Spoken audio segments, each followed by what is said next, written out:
PSP.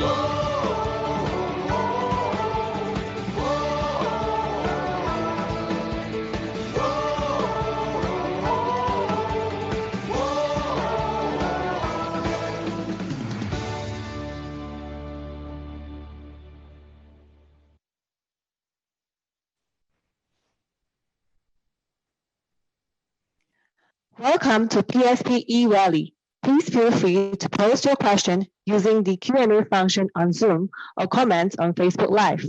In your question, you may like to identify yourself and which constituency you are in. And all right, without further ado, I shall now hand over to our moderator, Mr. Craig Teo, to kickstart our third e-Rally session. Craig, over to you.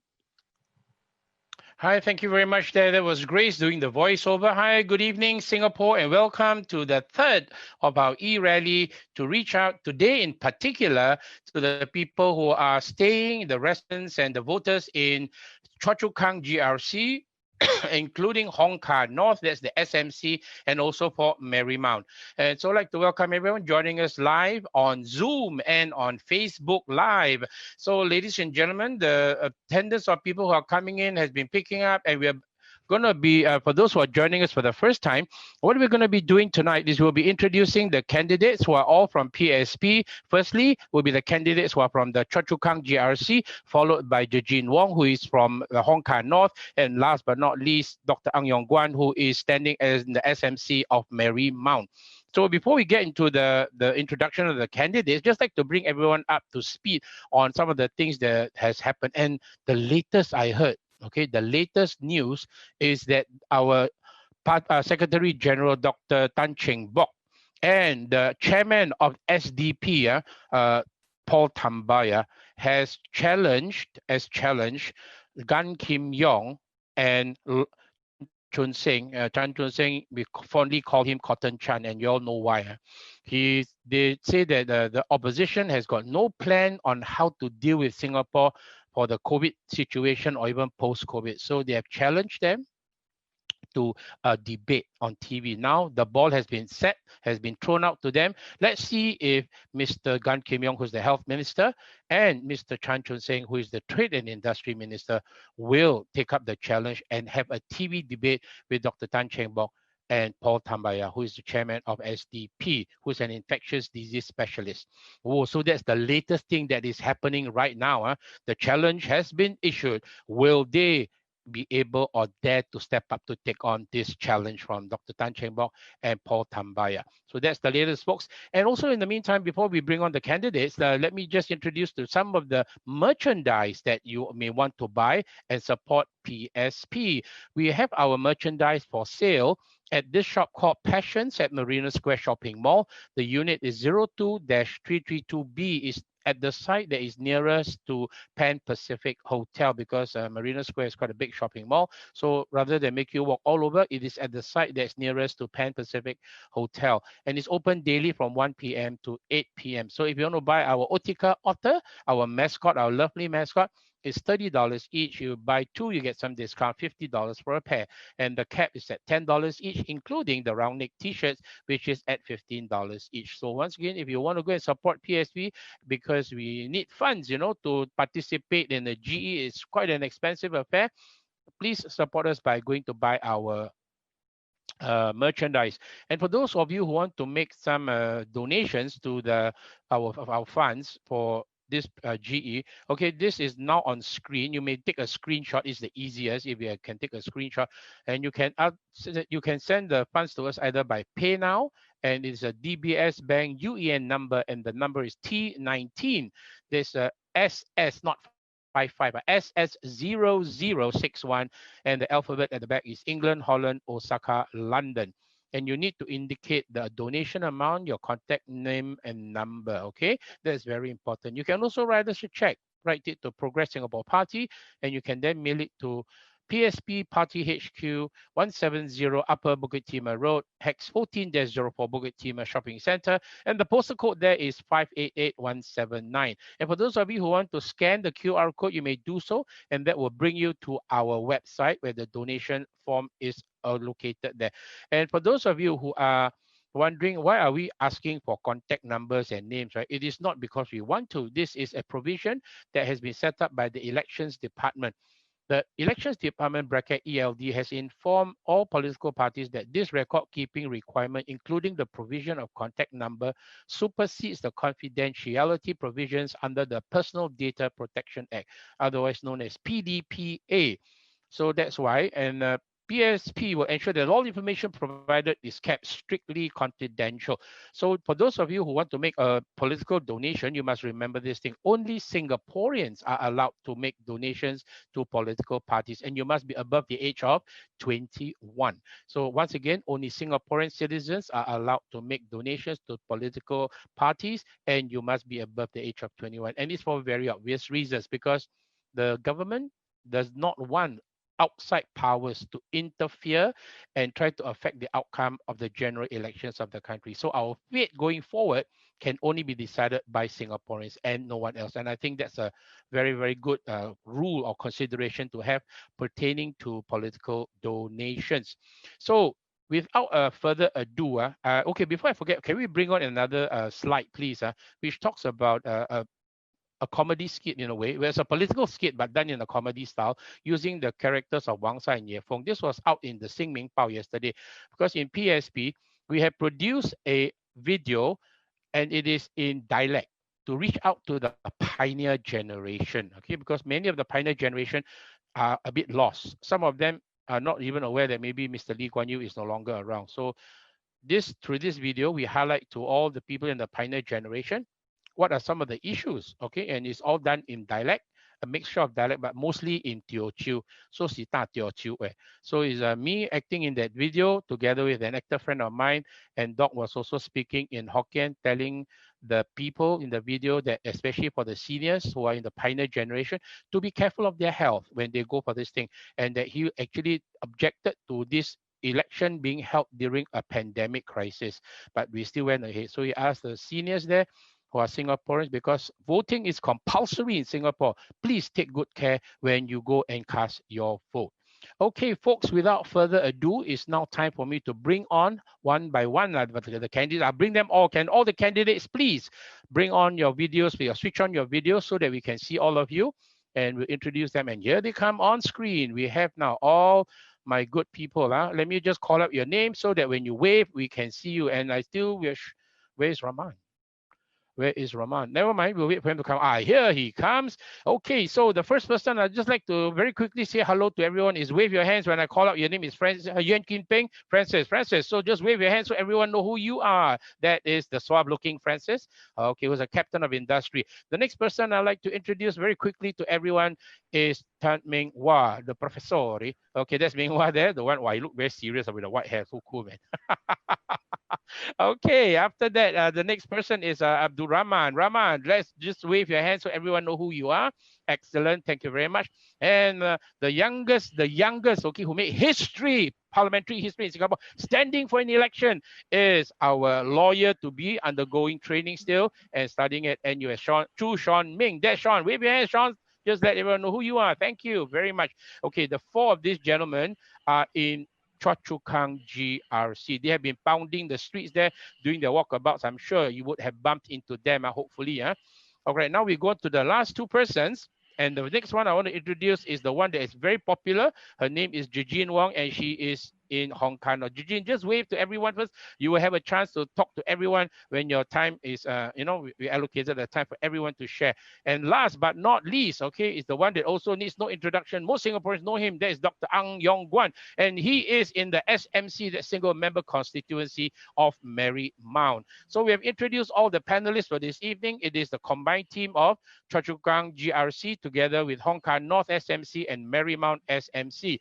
Now, without further ado, Singaporeans, I would like to now introduce the video for Yuen Pheng Francis. And after this, he will take the floor and he will give his rally speech. My tech team, if you are ready, can we roll the video, please, for Francis Yuen Pheng? Thank you.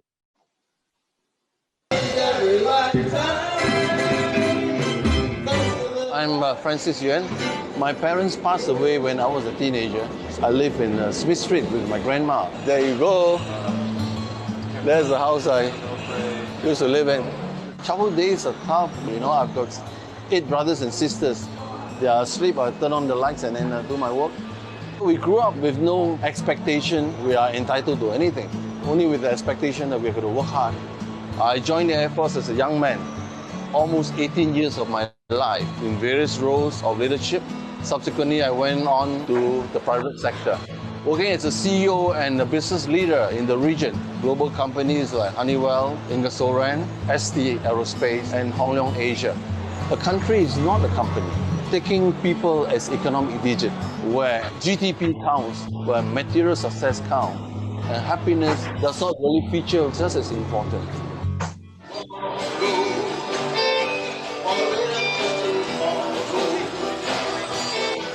I spend a lot of time playing for charity. There are a lot of residents who are very deprived, and when you hear a band playing, the glow on their faces and the smile, we find it very satisfying.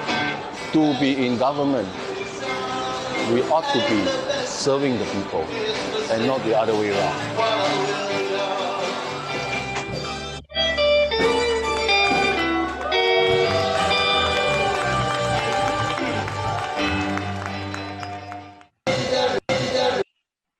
All right, thank you very much there. That was the short intro video for Yuen, Pheng, Francis, and the floor is yours. Say hello to the voters in Chua, Kang GRC. Thank you, Craig. Hello to all fellow Singaporeans and residents of the Chua, Kang GRC. You have just seen a short clip, and I hope you also have seen the rally recordings, the recorded rally speech earlier on as well. I would just like to touch upon a few points and not to belabor what I said earlier. But having been around for the last few days and listening to news of what the PAP has said, you will have known that they have been talking about getting a fresh mandate, clearing the deck so that they could handle this crisis with confidence. And Minister Chan Chun Sing has also come up and said that the opposition ought to show their plans to handle the COVID crisis. And as Craig mentioned, Dr. Tan, and together with Dr. Paul Tambia, has now thrown this challenge to Minister Chan and Minister Gan Kim Yong to come up on the national TV debate on how we could handle the COVID crisis better. I hope they will take up this challenge and we would hear from their mouths what should be done and what could be done and how we could have done it better. But talking about this strong mandate, the PAP has a strong mandate for years, especially for the last 5 years since 2015, when they won a landslide victory. But since then, what has happened? This strong mandate doesn't help to make sure that the COVID crisis is handled and handled well. Yes, everybody tries the best. We're not faulting the government for not doing anything. But what we are saying is that gone is the time where only one party has all the answers and all the talent to help, to put to bear, to solve crises of this magnitude. It is time for talent outside the ruling party to come forward and be given a chance to get together, operate collaboratively, to look at how we could do a better job to face the challenges we're going to face during this crisis, and more importantly, after this crisis. We should be now thinking of what's going on, what's going to happen 6 months from now. The businesses, especially the smaller ones, are under life support in ICU. But when they come out of ICU, you need to help to nurture them back to health so that they can continue to operate to sustain the 70% of the workers they hire. If they don't survive, jobs won't survive either. So we are not talking about who can handle things better. We're talking about the mentality of marshalling talent that is no longer the monopoly of the PAP. So that is one about building wanting a strong mandate. I think it's totally irrelevant. Strong mandate doesn't mean strong performance, as you all have seen. And even before the crisis, a strong mandate they have not made the economic structure any better. We have relied on industries that are very vulnerable, tourism being one, and now we will have a hard time recovering from it. What's more important is the tactic of fear. We just heard from Minister Chan that you wake up one day and find that you have a totally new government. Now, that is possible, but highly unlikely. I would say the opposite. You wake up one day and find that you have totally zero opposition in Parliament. And that is possible and highly likely if we don't vote wisely. You would rather have constructive alternative parties like PSP going into the Parliament to make sure, one, we provide constructive solution and ideas, diversity of ideas to Parliament to engage in robust, vigorous debate so that the best policies in the interest of the people can come forward. Number two, we got to serve as a check and balance in Parliament to make sure that any excesses is prevented in terms of frivolous spending. Anything that is done not in the interest of the people should not be done, because we are a party with a heart, with compassion. And I told the reporter, I think the other day, that the trouble with PAP is that they hear, but they don't listen. We hear, but we listen, because we've got a heart. We listen with our heart. We hear with our ears, but we listen with our heart. And that makes a difference, because you need somebody to be good check and balances, not to block or fix the government, but to offer constructive and strong checks to Parliament. The third is to ensure transparency, accountability in Parliament. Whatever we do, PAP has been touting we are transparent, we have been accountable. You are the best judge for it. We don't have to say yes or no, but I think you see for yourself. There are a lot of things that are not transparent at all. You don't have transparency, you don't have information, then kind-hearted people with a good heart who wants to help the country to solve problems can't do it, because you don't have the numbers to understand what really the fundamentals and the issues are. So transparency is important. Accountability is even more important. And making sure that there's no conflict of interest when you appoint people to high position, and make sure that the process is transparent and is a fair process, and encourage and support meritocracy. So that is where we say having a strong mandate is not a question. Clearing the deck is just an excuse. Actually, by having a strong mandate, you actually end up with very little diversity. You end up with a tendency of the ruling party stifling dissent and bulldozing their own policies to suit their agenda. The other thing that I want to mention here is the solving of the crisis today.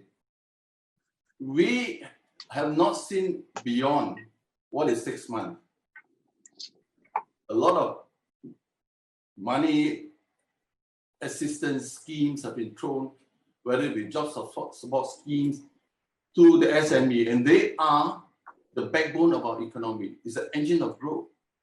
But what is going to happen after that? How is the economy going to be restructured to make sure that we cater for the short-term crisis and the longer-term sustainable structure so that jobs continue to be there?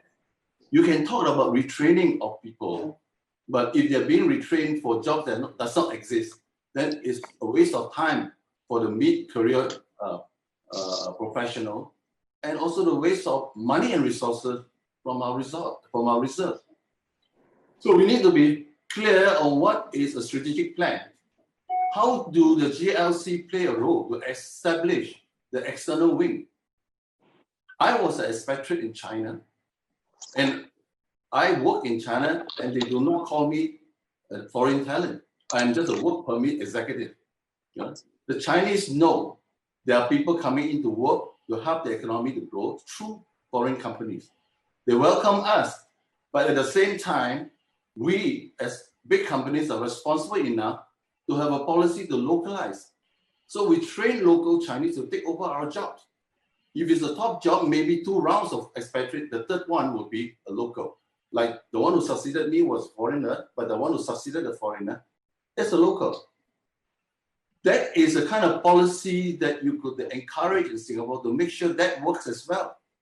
Where big companies here localize, our company go overseas to create external wing where our own PMET can go overseas to work and establish a real external wing for young people and executive. Yes, here we still need foreigners to help and complement, but we are not giving our own Singaporeans the opportunity to get jobs that they can be trained to go to higher level. They are being displaced. I was in a debate on Monday. We talked about this subject, and I said there are about 400,000 foreign, so-called foreign talent working here, PMETs, and we have, I quoted 100,000. Of course, MOM came back the next day and said that it is 39,000, but that was June last year. We have forgotten that it's 1 year ago. So our calculation shows that essentially, according to what MOM has said, 70% of unemployed retrenched are PMET. So if the assessment this year is 100 to 200,000, we take the lower figure, 100,000. You take 70% of that, it's 70,000. You add to the 39,000, it's over 100,000. Plus those who are graduating from universities, polytechnic, more than 30,000. So you take a ballpark number, it doesn't matter whether it is exactly 190, 80, 110.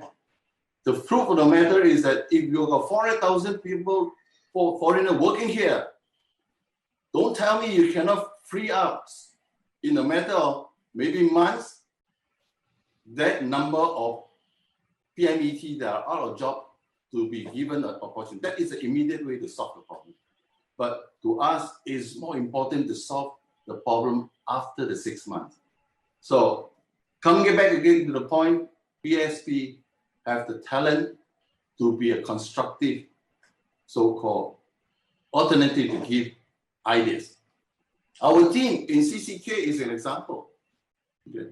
Myself being an executive who has got experience to share, hopefully to be, again, of value.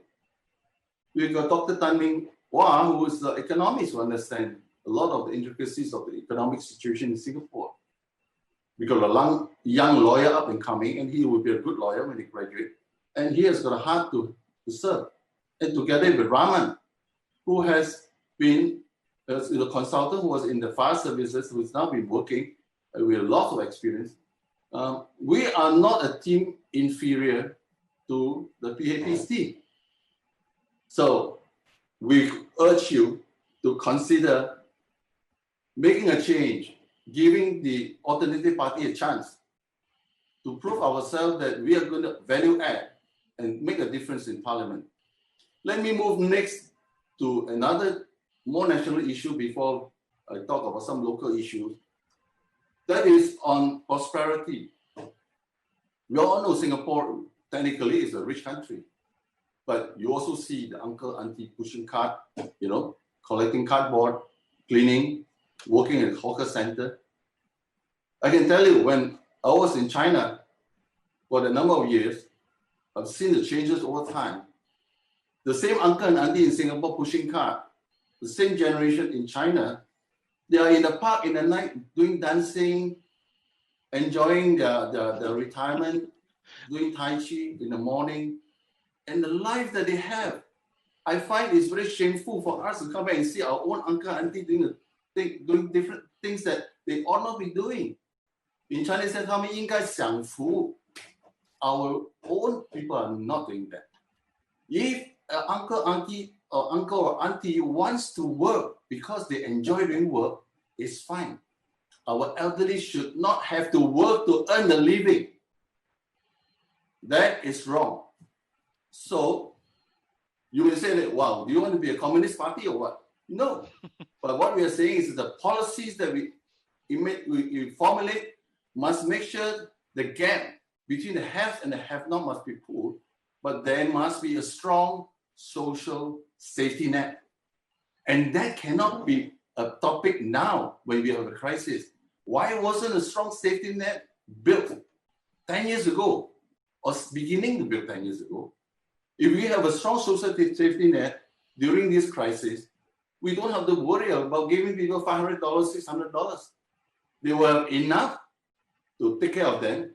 Maybe if you have better policies, there'll be more money in CPF for them to use, to tie over. So it is a question of, do we do patchwork when there's a crisis, or do we make sure we do preventive work? It's just like in medicine. Do we do preventive health or do curative health? So you do not treat a person with high blood pressure by giving him everyday Panadol. You got to treat the source and restructure so that he can be brought the health from the source of the problem. And the trouble is, you look around the policies that we have and all the schemes that looks nice, is patchwork. We create a problem and then we patch to solve the problem during the crisis. And it also just reflects on the fact that PAP is running out of ideas. You really run out of ideas, and you can see from year to year is more of the same. If you do more of the same, as Einstein says, you solve a problem with the same solution, it creates this insanity to expect a different result that comes out. You've got to think out of the box, be creative. And this brings me to nurturing our SME. If you want them to be creative and you want them to be innovative, you must create the environment such that they can go out there and reinvent themselves. So it's got to be bottom up and not top down. You look at Korea, you look at Taiwan, Hong Kong. These are places driven by SMEs. They are successful because they are creative. The environment, the people who are educated, the government won't push them on what to do. But the government plays a role in making sure they set standards and create fair competition and give an environment the help that they need to actually move up the ladder. For instance, making sure that they don't have to compete with big GLC for jobs only on the basis of the lowest price. They will never get it. Give them a chance to survive, they will be able to grow. So in all, what we are saying is that there is no monopoly of ideas or talent by one party. PSP has something to offer. And the candidates that we are putting forth, myself, my team, including Gigi, Dr. Ang, and the rest of all the other GRC, including our opposition colleagues in the other party, have things to offer. Don't write us off as low quality, because today is a different environment. You could see for yourself the quality of candidates that we have. Only you, as residents of Choa Chu Kang, can give us a chance to prove ourselves to you, to service you. And during our walkabout, there are a few things I want to point out. One is that the PAP has been talking about nobody is going to be left behind. Really? There are quite a few people being left behind. You go to Block 9 on Teck Whye Lane. We were there the other day. The people are living in poverty. I was in Block 813A just last night talking to some resident. One of them left her job from Changi because of the COVID situation. And she has been struggling to try to find job now because she can't move around. She only could a job that can be seated. So admin job. She's just telling me there's no chance for her to get a job. Totally very pathetic. It's a really dire situation. You see a middle-aged person, I think 40 over years old. We met him on the lift from the ground floor. We spoke to him. He went up to back home, have an elderly mother, live one-room flat. He was telling me they can't even afford to pay the rental. This rented property, rented HDB flat, it's not very expensive, but even then, here's the problem. And we see flat that has got red notices outside for overdue rental, probably nobody inside there. So all these are signs of people really being left behind. going back again to the social safety net. We must create it and don't wait for a crisis to talk about creating a social safety net. A government must have foresight, must understand what are the challenges that's going to come and actually anticipate what we can do and be able to think out of the box to look at ideas. Even you look at industries, look at business, you think of blue ocean strategy, where you're going to go to areas that we are much more, where there's less competition, we are much more able to excel and survive. So before I round up, what I'm going to say really is that give PSP and our team a chance. No longer it's just worrying about if this team comes in, we may rock the boat, things will not go well. Not true. Things will continue to go well. Things can only be better. Because if the existing party cannot do any better, there is better hope to get other people to come in and help. We are not talking about displacing the party to rule Singapore. We are talking about coming in to play a collaborative role, constructive role, to help Singapore get better. Because you deserve better. Thank you. Thank you very much. There was Francis Yuen. Wow, Francis, power to you, lah. Okay, you have taken quite a bit of time to explain broadly the issues affecting Singapore. Okay, now the next person I'd like to bring on is Tan Meng Wah. Can we please play the video for Meng Wah, please, my tech people? Thank you.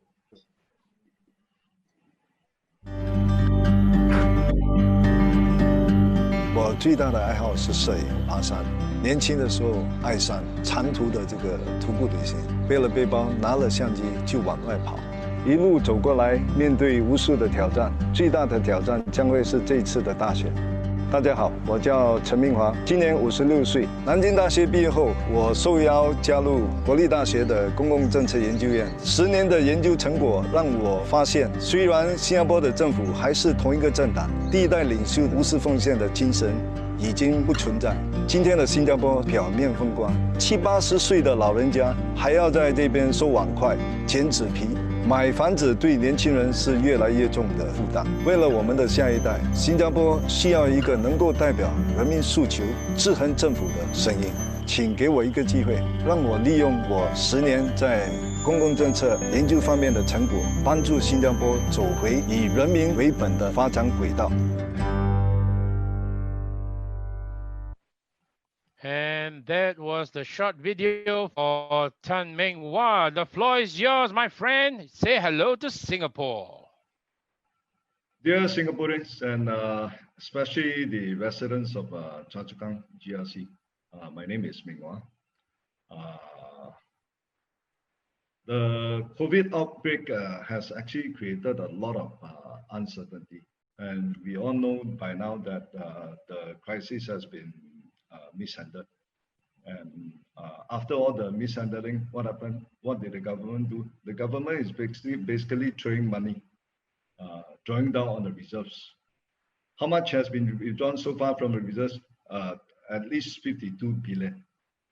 Besides throwing money, another thing that the government has recently trying to do is to stir up fear.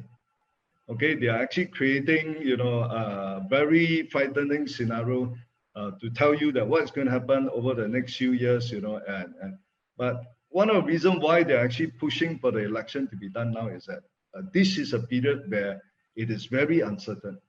But as time goes on and so on, some of the uncertainty will be removed.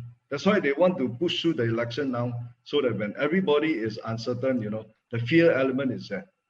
But I want to put things in perspective for you. The pain that we see now, actually, they are at 2 levels. Some of the pains are short-term pains caused by the mismanagement of the crisis, all right? And they are short-term pains. Your uncertainties regarding your job, your income, for those who could not work during the circuit breaker, there's a lot of uncertainty. So there's a bit of pain, because of the uncertainty. But more importantly, you have to realize that there are many pains that they are actually long-term caused by structural issue in the economy, and those pains are caused by mismanagement of the economy. So you have two levels of pain. One level, short-term pains caused by the mismanagement of the crisis. Another level, long-term pain caused by the mismanagement of the economies over the last 20 years. Okay? Now, like any other viral outbreak in history, all right, the crisis will blow over. Why? Because they are now working on a vaccine. All right? Many countries are actually working on a vaccine. So when a vaccine is ready, you know, a lot of the COVID-19 will gradually go away, and the economy will recover gradually. All right. So the pain will go away as the economy recover from the crisis, but the short-term pains will go away. But the long-term pains, those long-term pains that are already there, even before the outbreak of the crisis, they will still remain. What are the long-term pains? Number one, for example, income inequality. Number two, high living costs. Number three, competition, our employment, the rising unemployment of the PMET, as Francis mentioned just now, at least 100,000. All right. And number four, influx of foreign population. Right. All these long-term pains, they are already there even before the outbreak of the crisis. They will not go away just because COVID-19 goes away. They are there because of policies. And this is where my strength is. Okay, I look at policies. Okay, so I'm trying to explain to you, all right, the government is actually trying to use this crisis to mask all the mismanagement of the economy, of the socio-economic development of Singapore over the last 2 decades, especially over the last 2 decades. Actually, in many regards, Singapore government is very lucky. Lucky in what sense? All right, year 2008, you have the global financial crisis. So global financial crisis became an excuse to explain the way some of the problems we are facing, structural problems we are facing. And then 2017-18, right, thanks to Donald Trump, we have the trade, the trade crisis between the China and US. That became another excuse to explain why our exports have been going down. All right, and now you have COVID-19. All right, so we have crises that the government can use to explain away the pains that we are feeling. You know, the rising living costs, the rising housing costs, and so on. You know, the falling trade. You know, our dismay, our poor economic performance, and so on. Thinking about it, in the past we have 8%, 10% growth, and now we barely make 1 to 2%. Okay, so the question now is, what can we do? All right. I mean, on the surface, everything looks better. Everything looks beautiful. In Chinese, we call it 光鲜亮丽, you know. Everything looks beautiful. But if you really ask yourself, is life really better now compared to 20 years ago? Right? If you are a graduating student, my daughter is graduating next year. Right? If you are graduating student, are you worried about getting a good job next year? All right, a job that pays a meaningful wage, a job that allows you to do a meaningful, to apply what you learn in a university. Okay. If you are planning to start a family soon, right? Some of the people I met over the last few days, they're talking about, I want to start a family soon. I want to have children. But the moment I buy a house, I got to worry all the mortgage and so on. How can I think of having a baby? Right? I mean, if you are PMET now, if you are PMT, are you worried about losing your job in 10 or 20 years time? You can be gainfully employed now. I met some of them, in their 30s, oh, I have no problem. I have a good job, you know, I'm drawing a decent income. You know, housing costs, no issue. Mortgage, no issue. But many of the PMT, you know, now they are in their 40s. And going forward with the fourth industrial revolution, job situation will become increasingly uncertain. And now with the influx of foreign talent and so on, are you worried about, you know, losing your job to foreign talent? Right? I mean, if you are retiring soon, or if you are already retired, do you have enough money to retire, you know, to make sure that you are able to fund the retirement? Especially when a lot of your saving now is trapped in the house now, you know, and when the resale value is still declining, and it's going to decline further because of decay lease issue. And if you are a parent, I met a few parents and grandparents, you know, and I asked them, do you worry about the future of your children and grandchildren? Right? I mean, these are long-term issues that has got nothing to do with COVID-19. I just received this. Our lives, our jobs, our futures. This is what, you know, the government is trying to sell now. The COVID-19, all right? Now what we are dealing with is about our job, our lives, and our future. The truth is, our job, our lives, and our futures have been put in jeopardy over the last 20 years, even before the COVID-19 outbreak, because of all the policies. Okay? The problem that we are facing now, income inequality, high housing costs, all right, influx of foreign population, okay, competitions for job for PMET, all these are driven by policies. These are structural issues, these are policy issues, and they will not go away. They have already become entrenched. They will not just go away quietly, okay, until you change the policies. And this is where our contribution is. Okay, and as I said, you know, my job is to look at data. Okay, I can promise you, what I can promise you is that I'm going to look at the data and I'm going to study the policies, and I'll make sure that I will check on the government. All right, I'm going to ask a lot of questions with regards to income inequality. I'm going to ask a lot of questions about housing, resale value. When I joined the IBS, it didn't take me long to create a spreadsheet, you know, and look at the data, 5 years, 10 years, 20 years, 30 years. And I realized actually it's not sustainable. Resale value. Why? In the world of economic history, in the world's economic history, housing investment always end in bubble. Why? Because for it to be a good investment, housing prices have to keep going up so that there's a profit for someone. And eventually, it will definitely end in a bubble. And this is where we are now. Okay, resale value has been going down actually. Why do you think the government give a very, very big grant for resale, for the purchase of resale flats?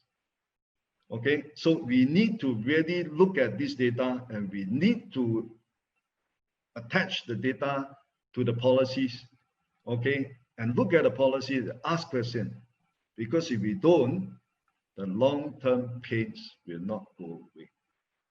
I just want to take this opportunity to add to what Pheng said about China, about the senior citizen, right? When I was in Nanjing, I was invited to attend a class in what they call 老人大学. It was a building about 20 overstory.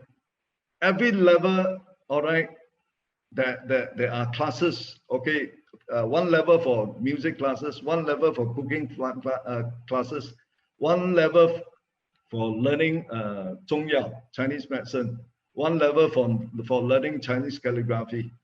You know, my Chinese friends say, hey, you are senior now, you know, you're more than 50 years old, you know, why don't you come along and join me, you know? So I attended a Chinese calligraphy class, and I attended a class on learning Chinese medicine. Okay, and they pay only 50 yuan, 50 renminbi. That was how, you know, or that's how the Chinese retirees are spending their retirement. Okay, and when my Chinese and Vietnamese friend came over, I brought them to hawker center, I brought them to restaurants, and you see the senior citizen collecting bowls, and I mean collecting, you know, clearing the plates and so on. And my Vietnamese friend were very, very, I mean, they wonder why Singapore is such a rich country. Why are you making all the old people collecting plates, you know, clearing the tables and so on? I didn't know what to say. Okay, same thing happened when my Chinese friend came over. Okay, this is not right. Okay, a lot of it are driven by policies. Our people become just simply statistic to the policy makers. Okay, and as Kim Pheng mentioned, you know, Kim Pheng when he visited 813, you know, yesterday, the rental units, I was there too. There's this, you know, Singapore government has this, you know, preoccupation with making sure that everyone own a flat. One of a family I visited, for example, they have a rental flat, you know, a family of 4. Okay, they have a rental flat. The wife is actually a foreigner, a Malaysian, who has been trying to be a PR, but for some reason her application has not been accepted. Okay, so she works illegally. Okay, she said, oh, every day I work, I have to worry about, you know, whether, you know, someone will come and so on. Okay, but that's not the problem. The problem is that the husband works and now has a saving of certain amount. I don't want to mention how much amount, the certain amount of money in the bank, in the CPF. And now the HB is telling them, okay, I give you another, you know, how many months, you know, you need to buy a house. You know, if not, okay, we are not going to allow you to continue to stay in the HB flat. So she was telling me, you know, I don't understand why the government is forcing us to buy a house. You know, we can make the first payment, but then after that, how? You know, only my husband has a full-time job. I'm basically, you know, my income is not stable. Then what is going to happen? If we don't buy a house, are they going to kick us out? If we buy a house, we make the first few payments, and then when we have a problem, what's going to happen? Okay, and he went to see the MP.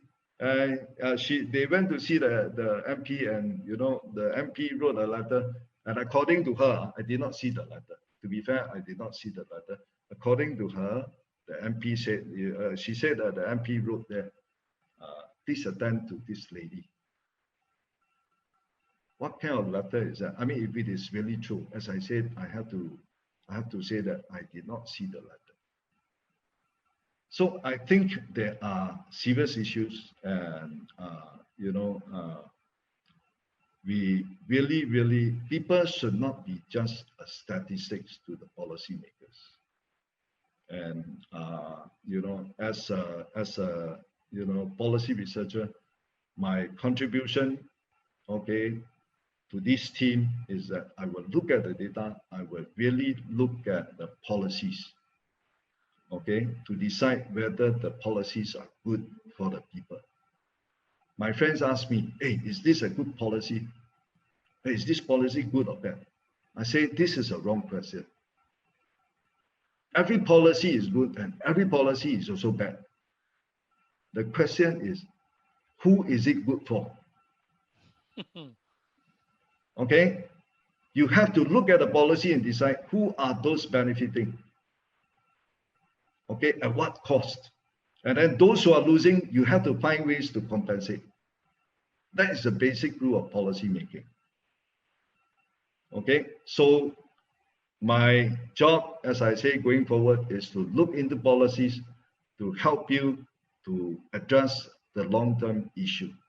That is the value add that I'm going to bring to this team. Thank you very much.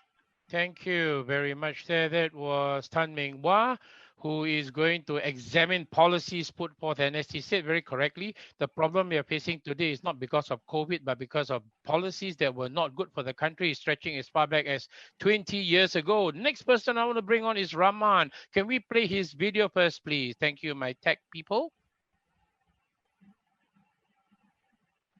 Please welcome CEC member Abdul Rahman. I took the bold step to leave Singapore and work overseas to increase my experience, my knowledge, and also exposure. But I came back to Singapore to join Dr. Tan Chin Bok. Hello, my name is Abdul Rahman bin Muhammad. I'm married with 7 children. 4 are actually doing very well in their own business. The other 3 kids are still schooling in Dubai. I took interest in politics much earlier in the 1980s. Ideologies, democracies, governance, then society. Why do I get involved in politics? Issues that are faced by our citizens. The gap between the rich and the poor, people who are neglected, sidelined, people who could not actually compete equally due to their position in the lower hierarchy of the economy. There must be a sincere involvement by the government. Dan kami memberi jaminan yang kami akan memperjuangkan kehidupan rakyat yang lebih sempurna. I found that we have common interests, me and Dr. Tan Chin Bok. We have the same passion, we have the same ambition. I would appreciate for those who actually are very concerned with the future of Singapore to support us, to make sure that our future generation are taken care of for the betterment of the citizens.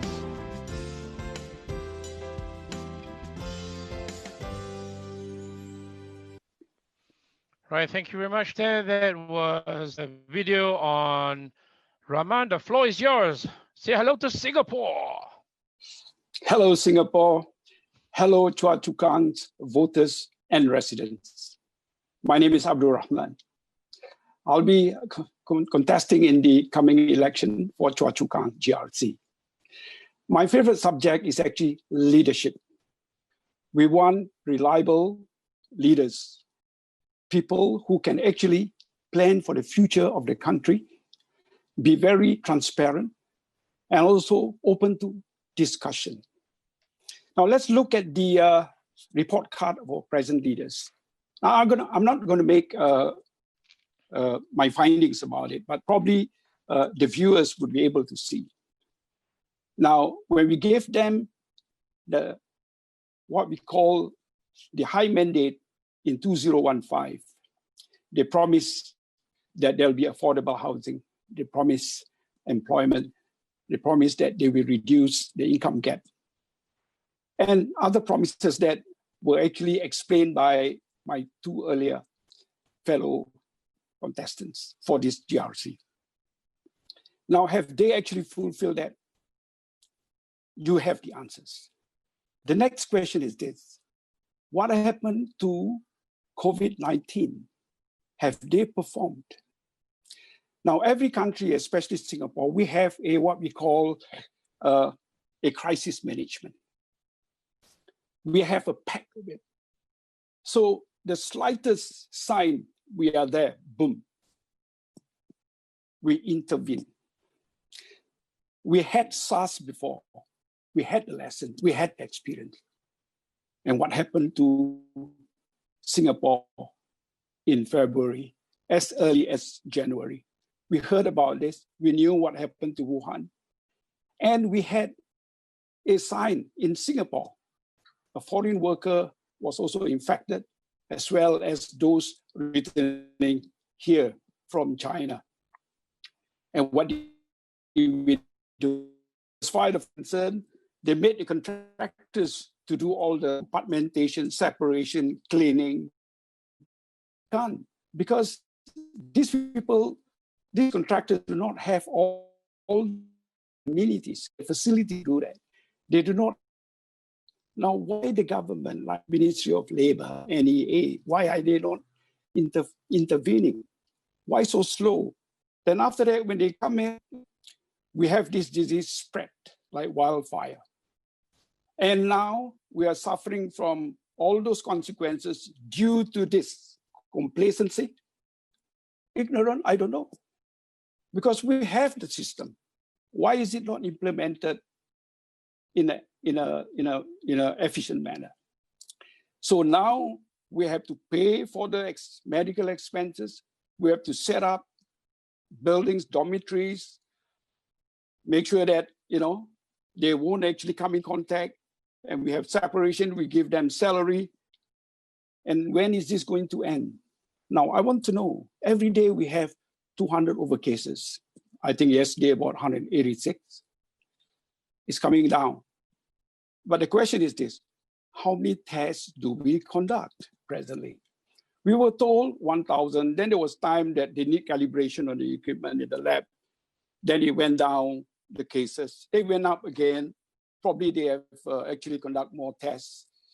We were promised 3,000 per day, and probably by then we have close to 40,000 a month. But we have 250,000 foreign workers that need to be tested, need to be treated. So how long more are we going to bear with this?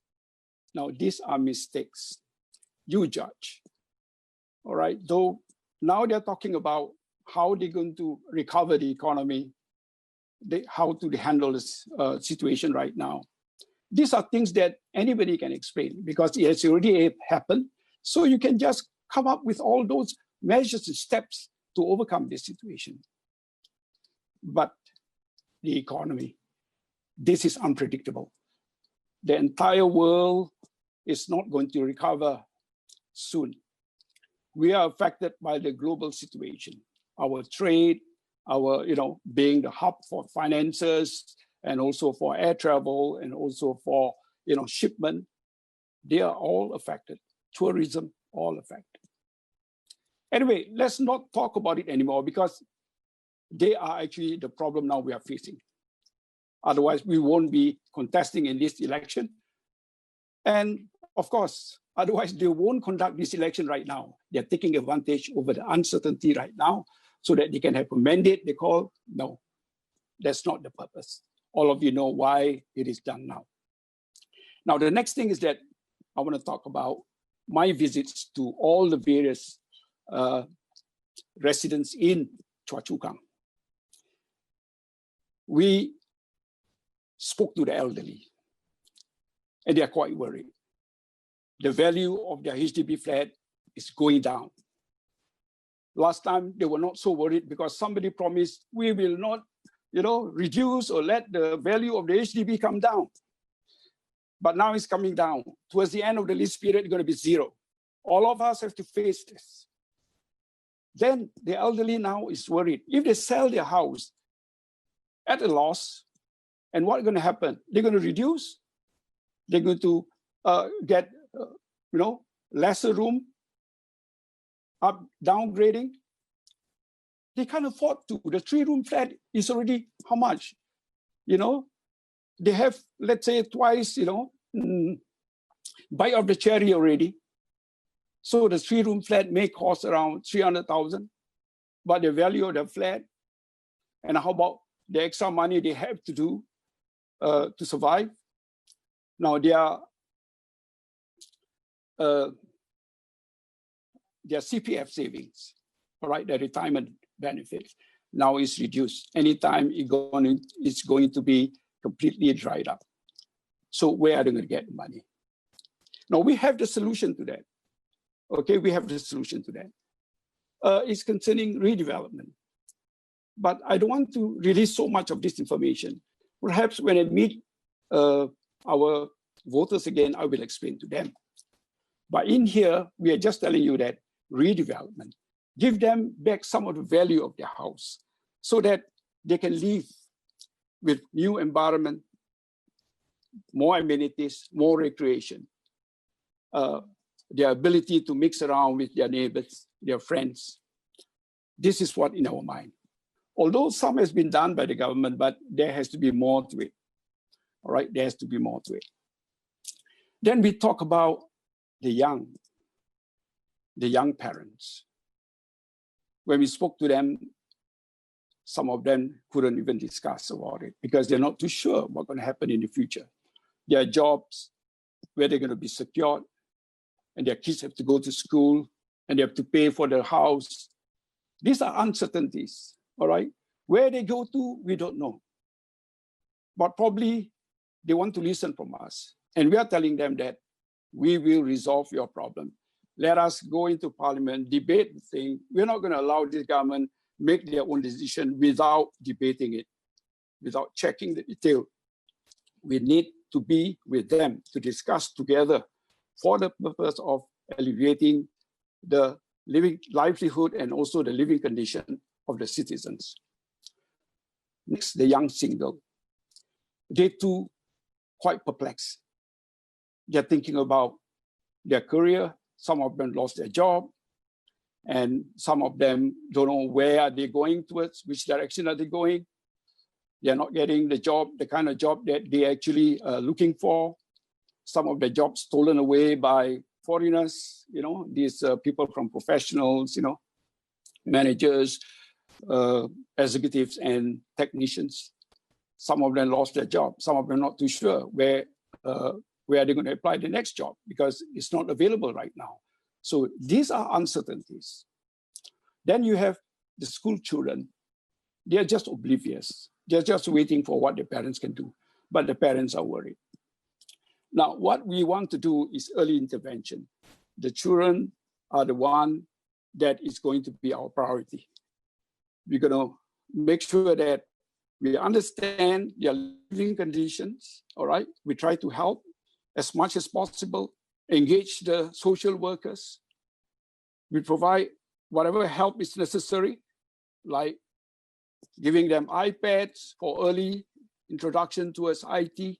We have to give them laptops when they go up to primary schools, and we can provide, internet through working with some of those subscribers. These are the things that we have to look carefully. We have to actually engage. All the MPs for AGRC must engage all. Talking about engagement, this is very interesting. I asked them, how often does your MP come? No, I don't see them. Oh, are you sure? Yeah, I don't see them. So this is something very surprising. There are actually 4. And they told me, oh, there's one young Malay MP used to come, and now he disappeared. Well, he has gone to UT Marsiling to cover what has been vacated over there. You know why. So you see, as an MP, you must be full-time. We're going to be full-time. We have to be there with the citizens. We're not going to work somewhere and come only during the meet the people session. That's not right. We have to walk, and we have to walk the talk. We have to talk to every citizen and understand each individual problem. One big problem I discovered is that the town council performance, dirty market, walkways. There's even a drain has not been covered for the past 5 years. Now that's terrible. When I was there, somebody gave me mosquito repellent. I said, why? He said, there are mosquitoes. So I said, no, it's okay. I'm walking fast, but I got bitten. See, you shouldn't have mosquitoes, especially in high level. And the grasses are not cut. We have the ease of this release of the CB. We can get contractors to cut them, but they're growing fast, and the mosquitoes are hiding inside there. Now, there are other problems too. Today, we walked down a staircase and we found many obstructions. One big, huge sofa was in the middle of the staircase landing. And that means disaster if there's a fire in the building. The means of escape has been cut off. So where are those people who are supposed to look into all these things? They're not there. So for 5 years, if this resident told me that they haven't met them, then there's big trouble. We are not going to let these kind of things happen. We are full-time MPs. We are full-time potential MPs. We're going to be there with you. So the main thing is this. First is that, do we trust this government? Second thing is that, do we need representation to check on them? Number 3, are they performing well? Especially on the town council. I can tell you that Francis is a very, very experienced man in multinational corporations. He's able to see things from the helicopter view. Tan Ming Hua is a lecturer majoring in economics. So he can look at data, he can look at statistics, and he come out with all those reports to us. And we have a young guy, Sean, who's very vibrant, energetic, who can give us all the information regarding the youth, their aspiration, their ambition, what they like to see the next generation going to be. So vote us in. We will perform as per what I've explained to you, Francis has explained to you, Dr. Tan has explained to you. So with that, I conclude my presentation to you and wish you the best during your casting of the votes on the 10th. Vote wisely. Thank you. Thank you very much. Oops. Right, thank you very much. That was Rahman sharing his experiences and what they're going to do when they get voted into Parliament. Next one is the youngest person in parliamentary history who's standing for an election, and he's none other than Chu Sean Ming. Can we play his video, please? Thank you. Many young people that I meet, many of my friends, when I talk to them about world events, they might tell me about what's going on in China or the US. But when I ask them, how about Singapore? The line I always get is, oh, there's no point talking about it. I get a strong sense of apathy. Hi, I'm Sean. I'm 23 years old and I'm a NUS law undergraduate. To me, the ideal view of Singaporean society is one where we value different talents and skills as equally as we do that of academic success. A society where we are not defined by our grades, where people know that even if they do something unconventional, they try something different, that it is as valuable as any other career path. A society where people have greater compassion for those who are more vulnerable, for those who are in need, and really lift one another up. It starts from government policies, and that really has an effect on shaping and molding society's viewpoints and beliefs. I may be young now, but I believe it is the duty of every young Singaporean to step forward. Please give me your support. Thank you. Right, that was Chu Sean Ming. Okay, what he's going to bring to the table, the floor is yours, Sean. Share with Singapore and especially the voters and residents in Chua Chu Kang GRC. The floor is yours, Sean. Thank you, Craig. Very good evening to everybody who is joining us over Zoom and on Facebook Live. And especially, I want to say a big hello to all the residents in Chua Chu Kang GRC, and especially those who we've just talked to earlier in the day and invited us to join the night session. I hope you all have made it to join in and join our session tonight.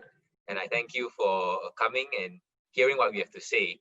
And from my previous colleagues, what they have spoken, I think you get a sense of where we come from, and hopefully, this informal style where we really speak off the cuff and from the heart, you really get a stronger sense of, who we are as people and who we will be, as your elected representatives in Parliament, if you give us and when you give us the chance to work for you. In the video earlier, there was one thing that I talked about, which is political apathy among young people, and why I believe it is something that we should change. And this is something naturally that many people have asked me as I've gone door to door visiting residents and reporters as well. What is the reason for this political apathy? And today I'd like to touch a little bit on that. What is the cause of it? And for many of you, I think you will know that it is actually something ingrained in us since we were young. It is something brought out in our education system, that we are not told to speak on things that are political. And as a result, there is this sense that, hopelessness or learned helplessness, if you will, regarding political matters. And the reality is that young people are deeply concerned about social issues. Many of them will tell you about their concerns about, managing race relations in Singapore, about, taking care of the disenfranchised and underprivileged, like our migrant workers, especially with COVID and the foreign worker clusters, the treatment over in the dormitories and living conditions. So it is very clear that, young people do see the need for more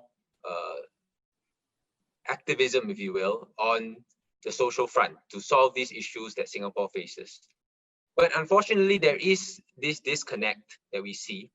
And this disconnect is that young Singaporeans don't feel that the solution to these social issues is by casting their vote on the ballot box to effect a change. Somehow there is that sense that, there is civil society going on, and many of my friends volunteer with NGOs to work with these groups to ensure that there is more help given to these disenfranchised communities. But at the same time, there is that resistance to make that link with politics and say, is there a need for more alternative voices like PSP to come in to champion these causes, which currently the government is not looking after? And if you think about it, that is precisely the issue at hand, because when we talk about NGOs and civil society in general, it is a space where our government is not in, and as a result, we need these organizations to come in to fill the gap, to take care of, for example, migrant workers,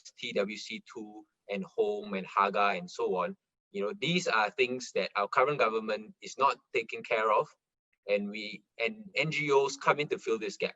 But we see it is not enough, because currently NGOs do not provide that framework to be able to push for policies, and the top-down approach that we currently have amongst our leaders means that many of the suggestions by NGOs are not being taken up. So this is why we need more political representatives in Parliament to actually stand for you and address these issues that young people and older generations are also concerned about, the deep inequalities that Dr. Tan has just spoken about earlier. So when it comes back to this idea of young people, I think there is very recent evidence, as many of you will have seen, that there is in fact a systemic issue at play. If you know, just 2 days ago, it was reported that Hwa Chong school issued an advisory to its students telling them not to participate or talk about politics on social media. And these are to the Hwa Chong JC students who are 17 and 18 years old. And in fact, they doubled down when asked by reporters, and they said, and I quote, "We certainly do not want our students to be apathetic about national issues, but because of their youth, we do not want them to be inadvertently embroiled in agendas beyond their control." And so I think it is very concerning to me when I hear that, because here we have an education school to tell students that what they are doing is not right, that now commenting on social media even is something that they should not be doing. And we know young people today, social media is ubiquitous, and is how we connect with the world, and how we connect to our friends, and how we receive the news that is coming in. So for Hwa Chong to double down and say that schools, or it tells students that they should not be participating or commenting about the general election specifically, is something that I think is troubling. And we see clearly that there has been stifling of political voices, and this is the result of many years of deliberate policies, and as a result, political apathy certainly grows amongst young people. And this is why we need to step up without fear. You give us a chance, to tell them that alternative voices is something that is necessary, and only when we are in there, then people will see that political outcomes do affect people's lives. So we do need change quickly in this area, and we hope to be that change in Choa Chu Kang. Now I'd like to talk also about one specific issue that I've met many residents are concerned about, and it is in fact, I would say, emblematic of a larger macro level issue of our government, and that is the concerns about the new dormitory being built at Choa Chu Kang Grove. So this new dormitory you are sure to know about, is something that will house 25,000 dormitory workers. And it is something that many residents have expressed concern about. And of course, in Singapore, we understand, Singaporeans, we understand, we don't have this, not in my backyard approach. Many of the Choa Chu Kang residents I spoke to know that there is a need to house these foreign workers somewhere in Singapore. But the issue is this: has there been enough consultation with the people, the residents of Choa Chu Kang on this matter? Many of the residents I spoke to felt that they had wished that, before this dormitory was being built, that they could have some input and actually talk about, what are some of their concerns if this dormitory was being built near their place. And I see many valid concerns. They talked about, potentially overstretching the current infrastructure, specifically the buses, and whether it will be overcrowding, especially during the weekends in these areas. Do we have enough capacity to accommodate 25,000 dormitory workers, foreign workers, in Choa Chu Kang Grove, given the existing, infrastructure, transport in the Choa Chu Kang area? So I cite this example, and only this example, because many of the other examples have already been cited by my colleagues. But this example to me is just something that, impresses upon many residents, and it is symptomatic of the larger issue at play, which has already been touched upon by my colleagues, which is whether the government, our current leaders, have the residents' hearts or residents' concerns at their hearts, and whether they involve them in decision-making. Currently with this top-down approach, they will just prescribe what they think is best, the policies in place, and the bluntness of these policy tools is something we hope to be able to refine when we are given the chance in Parliament, so that we can ask these hard questions to say, are these being addressed? Your concerns, is it something that we can have a bit more participation on, a bit more of a discussion, so that citizens and residents of Choa Chu Kang are brought into the fold when the policy on a national level with regards to dormitory and housing these foreign workers actually are brought home to them, because they are being housed in Choa Chu Kang Grove. So to me, that is ultimately the crux of the issue. How can we build a better government and have leaders who are willing to hear and listen and take the residents' feedback into consideration before planning a policy and before, rolling out measures that may not ultimately resolve the issue in an adequate way. And only when we hear everyone's concerns, then I think our leaders are equipped to make a good decision. So I thank everyone tonight, and I think that would be the end of what I have to say. I look forward to your questions later. Thank you very much. Back to you, Craig.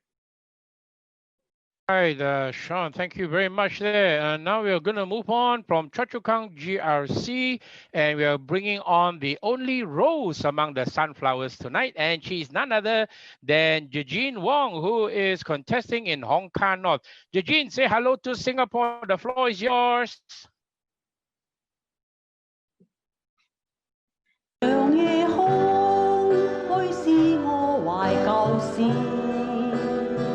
Today, our country may look very nice outside, but actually it's very sad. We are making a very nice wedding gown for our government, but ourselves, we are tightening our belt, eat lesser, spend lesser. Hi, I am Eugene Wong, twin sister. Hi, I'm Eugene Wong. During my younger day, my family was quite poor. I earned a living to support myself by having 3 jobs: production workers, giving tuition, also 找底部 illegal hawker, and carry my products, sell in the bus interchange, in the pasar. When the environment officer comes, I got to carry my stock and run away.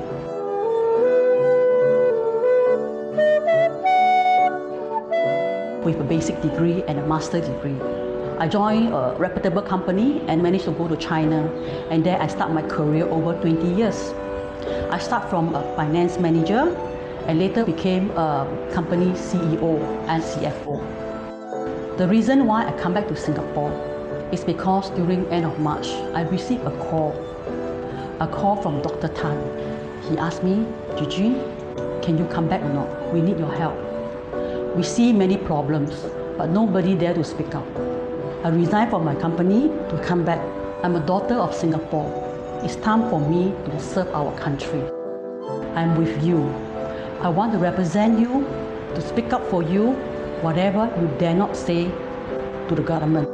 Please give me your support. Thank you.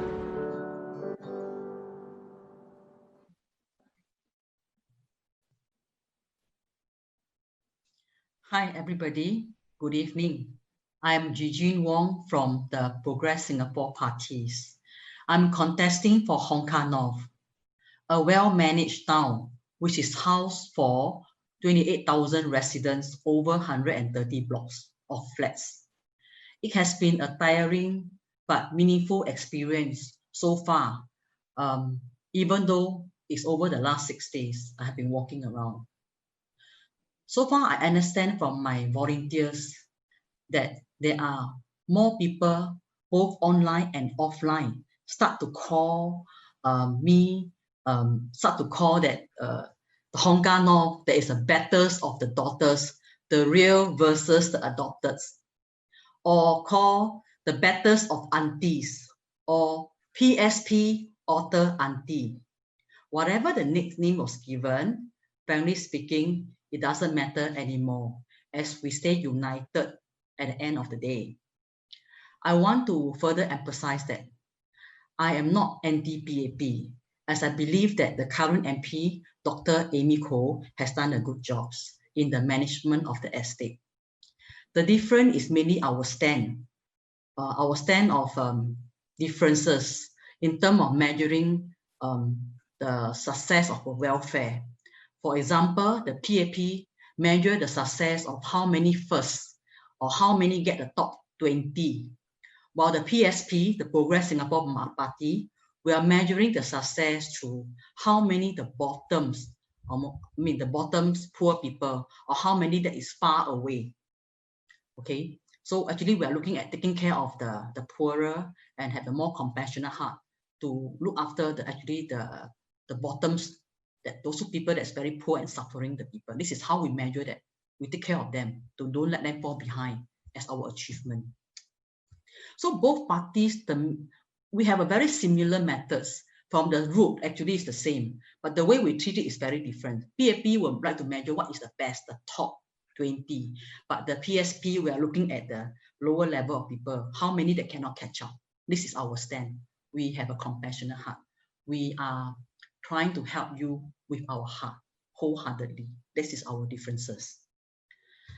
So before I give you a more in-depth understanding, let me explain further why I'm back to contest this election of 2020. For a start, this daughter of the nation was actually serving in China as an overseas Singaporean. That is me, the daughter.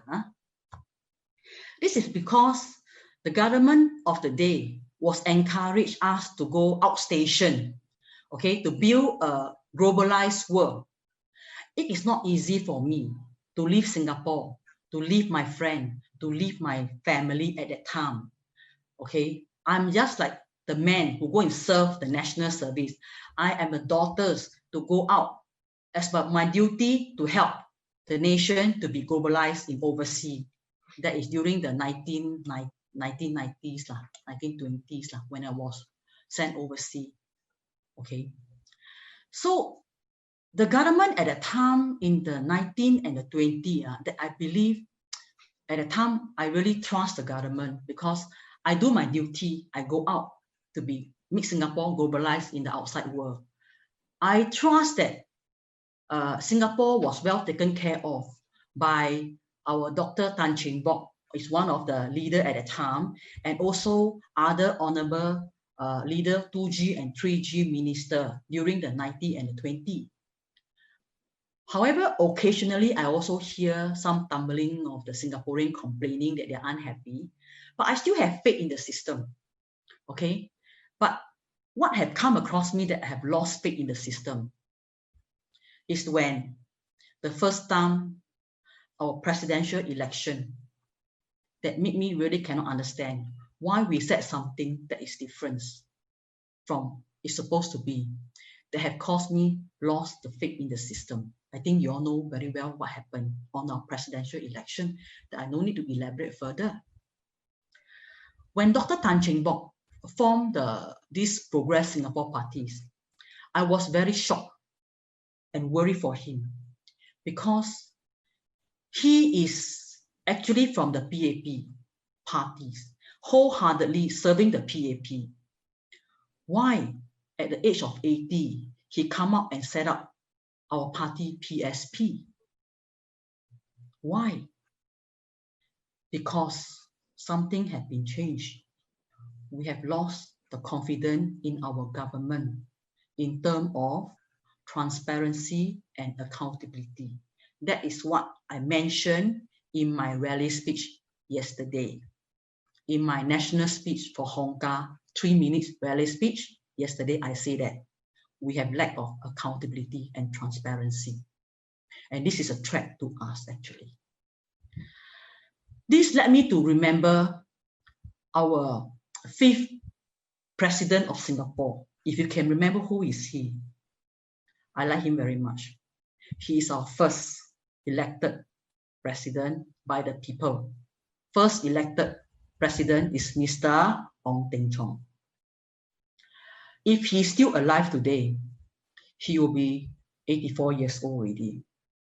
I believe he will also believe in what PSP is doing, the value of PSP. If you look at what PSP is doing with our heart. So we must be very thankful to Mr. Ong Teng Cheong. If you are taking the MRT, I remember that time Mr. Lee Kuan Yew praised him for his stand and wise decision. Okay, let's not forget about Mr. Ong Teng Cheong.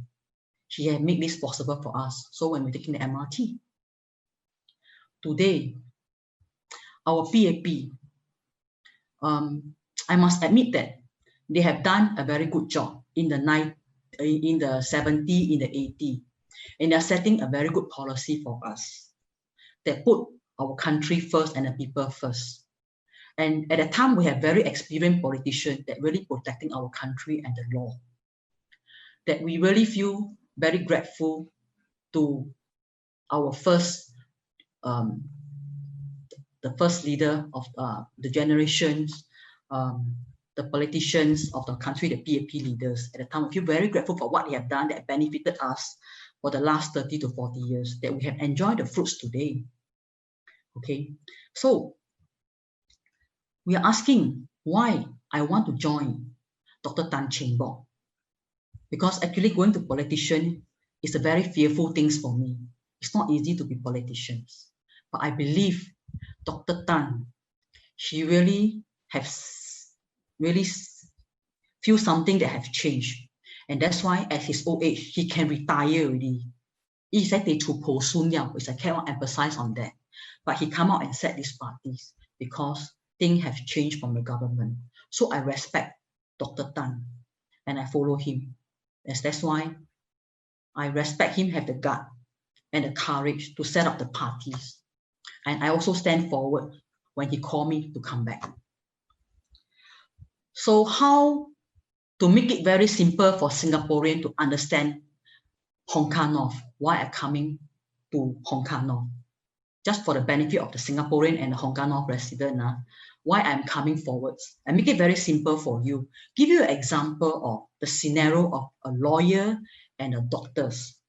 Okay, I just want to put that PAP is a lawyer. PSP is a doctor. If you remember Dr. Tan Cheng Bock, he's a doctor. PAP is a lawyer, that everything they go by logical. Logical means logic, no logic. Okay, by law, law by law. And he will charge people by the time that he spent. And he will not waste the money. Everything must count dollar and cents. Okay, if you have a case, you come to the lawyer will charge you. The lawyer will, okay, how much is the charge to you and how much to earn from you. But the lawyer will take care of every case. He will not miss any case one. Be it small case, big case, earning more money and small money. The lawyer will take up all the case. Okay, but the lawyer will prioritize If this is a big client, a wealthy client, he spend more focus with you. And if you are a small client, like lesser money, maybe he spend less focus on you. And that's the difference between, and then I'm trying to explain the doctors. The doctors is the person with emotion, with sympathy. Okay, so if you are a patient, you come and see a doctor. The doctor will prioritize your sickness. If you're very, very sick, the doctor will attend to you first. Okay, and you are less sickness, the doctor will maybe come later. Whichever urgent, we will attend to you. But the doctor will charge you a reasonable fee. Or sometimes the doctor may not want to charge you the fee if you are very, very poor. But the doctor will treat you like in your kampong, everybody will be treated equally. So what I'm trying to say is that a lawyer, you measure all the dollar and cents, like a PAP, calculated in dollar and cents. And the doctor, like PSP, we are more compassionate. We take the patient the same, but prioritize in terms of your sickness, but we treat you the same. We want to heal you. We don't want to let you fall sick. And we treat you with a compassionate heart. It's not on the first come, first serve. You are rich, I treat you better. No, the doctor will want to heal you, no matter you are rich or poor. So my suggestion to you is that the fellow Singaporean, when you walk to the polling center, think of it, PSP and PAP. PAP is a lawyer. PSP is the doctor. Okay, so when you go to the polling center, have this in mind. Think about it. I also want to share with you another 2 points I take away today. Is about HDB. Many years ago, we are promised that HDB is an asset. It's an asset to us by our leader of the country. And we are encouraged to do upgrading, because by doing upgrading, you think that your house will get appreciated. Like when you sell the house, you get appreciated. So everybody is very happy to do the upgrading. At the time, I think Kang, they did not get this benefit. Okay, then they say that no, PAP will not let us have this house forever. Okay, and now it's proved that it's correct. When in the 2018, Mr. Lawrence Wong has shared his view that the HDB will be zeroized as the lease go up. And he also shared that please go and look at the paper, because you all don't understand law, right? Don't understand, right? Look at the paper. The paper tell you it's 99 years. I never tell you you can have it for life, But our leaders say before, our father of Singapore said before, HDB is your asset. That's why my father, your father, Papa, Mama, work very hard, vote very hard for PAP. We trusted PAP because of the promise they give it to us. We really trust them. Look at it today. This promise have changed. They say, "Le bo ta che si bo." Cứ khoa le paper lah. Okay, uncle, auntie, so it hurt us more. Okay. Another thing, this is really particular to Hong Kong. Those that staying in block 300 plus one, the older flats, 30, 40 years already. And by the time 99 years, the flat will go to zero. And those people that staying in the block 300 plus, the Hong Kong North one, I noted that it's quite a lot of old folks there. They are at their 60, 70 already. During the walk around, during these few days, I talked to many of them. They are having a very hard time, struggling for a living. Economy is not well. They are struggling very hard. There's so many uncle, auntie approach me when I'm doing the door knock. Not door to door and the walking, because I already walk around. And some of them even waited for me downstairs, waited for me somewhere to catch hold of me, try to share with me their feeling. I really can appreciate their pain, their swallow, and their hardship. That after so long, they have been working for so many years. At the end of the day, what do they get? HDB became zero, and they still got to struggle so hard. Look at what Francis Yuen have said earlier. Look at the China people. Hey, they retire at the age of 50 or 55. They go to the Guangchang, which means at the playground there, and dance the Guangchang. They are so happy, and they can go holiday. And their national park or whatever they go for a certain like the imperial palace or whatever, during the special occasion, all those people that above 60 retire, free entrance one, no. They can have free entrance to certain of the tourist place. No need to charge one. Singapore, everything got to pay. The old folks, 70 years old, still cannot stop working. If they stop working, they got no money. Okay, this is very sad. We got to work until the day we die. Today, I got an old lady following after me, very long. I was talking to her. She said she was very sick. She was got to pay medical, and then she was very, very poor. I promised to come back to her. I said, don't worry, auntie. I will come back to you again. And I was busy with some interview. And after the interview, 1 hour later, when I turned my back, she's still around. And I can tell you, she's not the only person. Yesterday, another auntie also the same. And the auntie, I can tell you, I call her auntie, you know. You know what happened? Then I asked her, auntie, how old are you? She tell me she's 58. I nearly fall off the chair.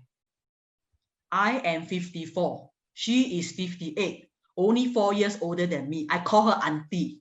Why I call her auntie, you know? Her hair is all white color. White one, no? All the wrinkle. So bad, no. 58, 4 years older than me. I call her auntie. I say, what happened to you? She say, very stressed. She says she work in Tampines. Just Kang Kopi. $1,200. I say, from Hong Kong, no, you go to Tampines, at least 1 over hour there.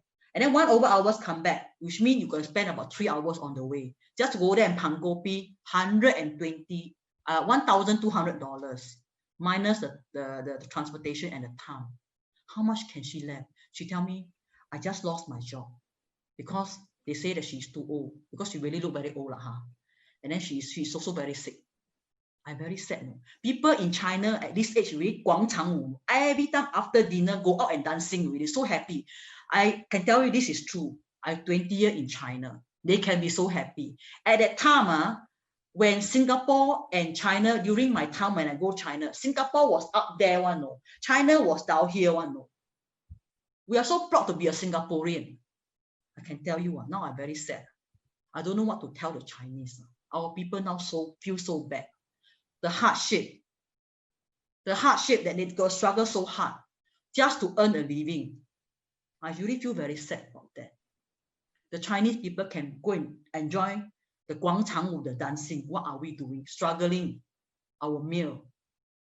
I don't know what to say with that. I hope you can think about it. And the next thing I'll talk about the CPF. What happened to our CPF? Our leader promised us, the 2G minister promised us something, that our CPF can be at the time withdraw at 50, then you change to 55, now you change to 65, and now after 65, you cannot take everything out. Our government keep changing and changing and changing. When are you going to end it? When are you going to end it? Why you cannot keep your promises to us? You are the government. Run like a government. Keep your promise. Since you're a lawyer, keep to the contract, your promise. Don't keep changing it. You're not professional. Don't treat us like we don't know anything. We are all educated. Just like our people don't challenge you. Singaporean, wake up. You must wake up now. If you don't wake up, you don't make your decision, you let your decision to the government, you're going to think about it. You are going to work until the day you die. I'm not threatening you. I'm very upset. I come back from China. I want to help you. Hong Kong North. Hong Kong North. Why I come to you? I believe. I have faith in you. I have confidence in you. You can count on me. We together, we want to make changes. I want Hong Kong North, you to be very proud of yourself, to call yourself you're from Hong Kong North, and the Singaporean were very peaceful and thankful to you. You have voted for the changes. We will lead the changes in Hong Kong North. Support me. Vote me to the parliament to make the changes. We want to make the changes. We cannot trust this anymore. We want to lead the life ourselves. We want to make the decision. I spend so much time talking to you all, listen to you, because I want you, I want to hear you, I want the decision is from the people, to make the decision that you like and you're happy and ready for you. If you want other to make the decision for you, you take it, you bear with it, you don't complain. Singaporean, don't complain. If you want your government to make decision for you, this is our government. We trusted very long. I want to make changes. Help me together. We make the changes. We want to make Hong Kong very famous in Singapore. We are the one, small SMC. We can make the changes. I count on you to vote for me, to the parliament, to make the changes, to make our government wake up. Thank you. I pass it to Craig. Thank you. Oh, wow, Eugene. Oh, wow, that's fantastic. Yeah, I love what you just said. Okay, wow, that's amazing. And last but not least, we have Dr. Ang Yong Guan, who is from Marymount SMC. Can we show his video, please? The video for Dr. Ang. Thank you. Singaporeans are living in fear. Fear no more. We cannot afford to live in a country where fear is prevalent. I'm Dr. Ang Yong Guan. I'm a psychiatrist. I've been practicing for the last 30 over years, and I run the clinic at Paragon. I was with the Singapore Armed Forces for 23 years, rising to the rank of colonel as a military psychiatrist. I grew up in a very poor family. I benefited from the meritocratic system of the People's Action Party, and I must thank them. I'm grateful. For 15 years, I was doing grassroots work, paying back to the nation. The trend at the moment is very unhealthy. There's complacency at the top. Things are being controlled very tightly. Singaporeans on the ground are feeling very disillusioned and also helpless because they can't do much to contribute to nation building. When you are unable to speak up freely and your speech is curtailed, then you find that your role as a citizen is curtailed. That can affect the soul of the nation. You can be against the People's Action Party, but you can be pro-Singapore. We can together create a compassionate, fair country where people are proud to be citizens with high self-esteem and a deep sense of belonging and patriotism. A nation needs to have a soul. Please give me your support. Thank you. Right, this for Dr. Ang. The floor is yours, Dr. Ang Yong Guan. Dear fellow Singaporeans and voters of Marymount, as the PSP song goes, a country is not a company. We are not economic digits. Success is not just measured by dollars and cents. People matters. People matter. Singaporeans count. PAP is obsessed in growing the economy at the expense of not building its people. We may be a first world economy, but it's not matched by first world people. So what is first world people? First world people are people who are mature, graceful, compassionate, and feeling secure with high self-esteem, and with a quality of life that enable them to participate in the arts, music, cultural pursuits, like what we heard from previous speakers. In China, you retire in dignity, and you enjoy your retirement years. So it's not just growing the economy, it's also growing people, making people feel dignified, secure, with high self-esteem. And also a vibrant, innovative group of people with no fear. Fear is not in their psyche. And that's what Singapore should be. And as a psychiatrist, I would like to help in examining the policies and study its impact on the well-being of Singaporeans. Policies that can affect the mental wellness of Singaporeans. And that's where I come in at the national level. For instance, tagging, electronic tagging, seemingly is effective in the COVID-19 crisis. You tag, you trace, you want to do tracing, contact tracing. But people are worried when the COVID-19 crisis is over, people are anxious. What would you do with the electronic tagging? The anxiety level is high. Would there be an invasion of privacy? I believe there is a petition of 50,000 names petitioning the government to reconsider electronic tagging beyond the COVID-19 crisis. So that's an example of how a policy can affect the mental health of the people. In this case, the anxiety of the people. So the other issue is work-family balance or work-life balance. We want Singaporeans to be able to balance the two and to enjoy life so that their quality of life is not affected. And more importantly, if you have that balance, total fertility rate will not be affected. The total fertility rate is one of the lowest in the world at the moment. So at the national level, that's how I would contribute. At the local level, I want to make Marymount a model constituency, and a constituency of 23,500 voters who can feel proud to live in Marymount and their quality of life is well preserved and maintained. Marymount is very unique. It has got a western sector and the eastern sector. It's divided by Marymount Road. And it's a microcosm of Singapore. It has got rental flats in western Marymount, 5 HDB blocks amidst landed property, and you have the Shun Fu estate near Marymount Station to the southwest of it. And the east of Marymount Road, you have Bishan North, divided into two halves by Bishan Street 22.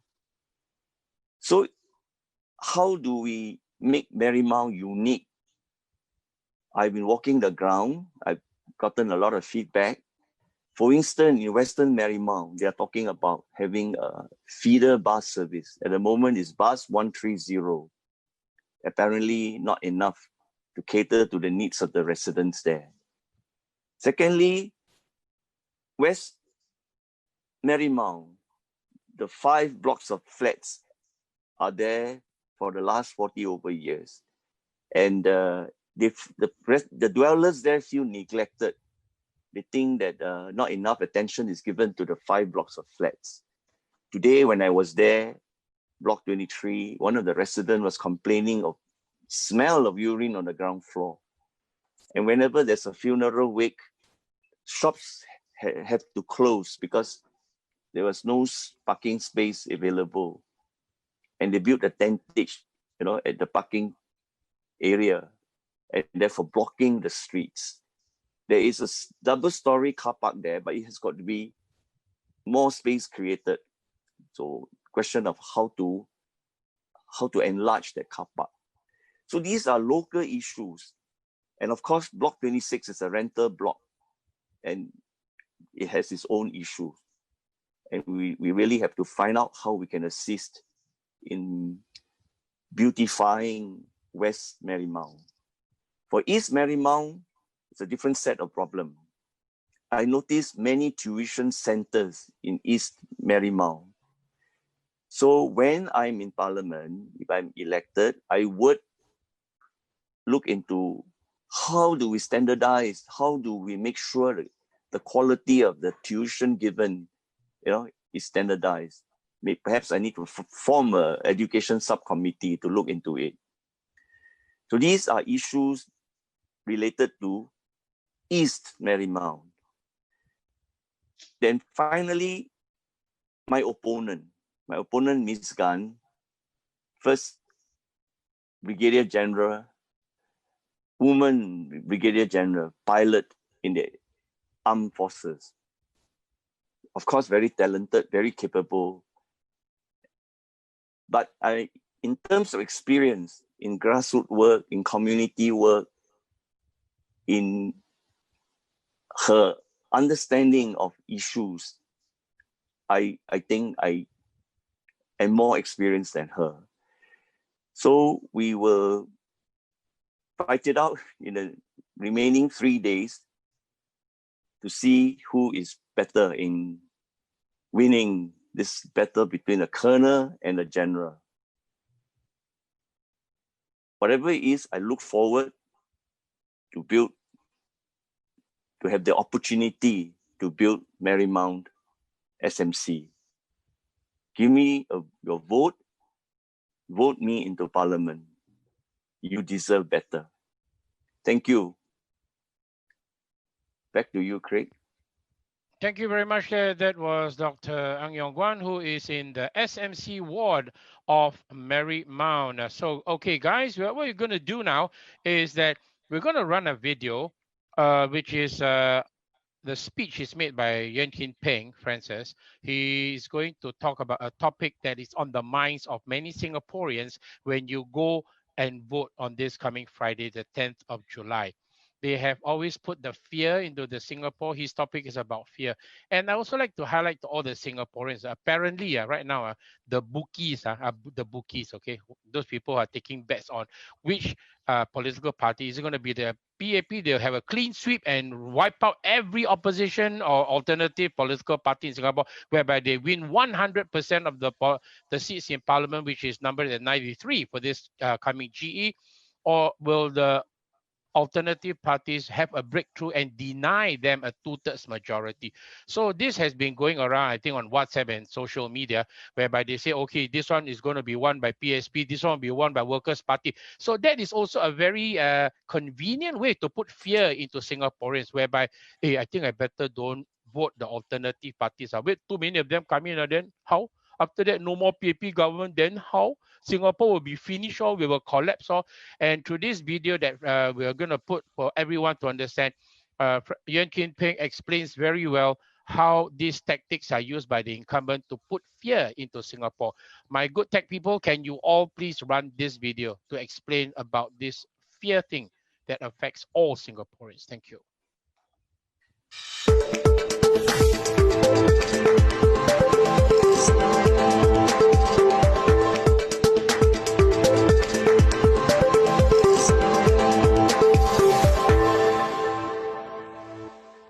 My fellow Singaporeans, my name is Yuen Pheng. I am a candidate representing PSP for Kang GRC. From our recent walkabout, we have come across residents who are unhappy but afraid to vote for change. They fear that voting against status quo will rock the boat or destabilize Singapore. I would like to dispel this fear instilled over the years by the ruling party. They have been spinning the narrative that Singapore will go down if PAP goes down. So you should not rock the boat or upset the status quo. Firstly, there is a clear distinction between a country and the party that governs it. The ruling party can come and go, but Singapore as a country remains. Just like a large company which is a going concern with a life of its own, changes in the management team does not threaten its existence. In fact, many corporations make changes to the management team to improve performance. As a citizen, we owe our loyalty to our country. We do not owe our loyalty to the party that governs it.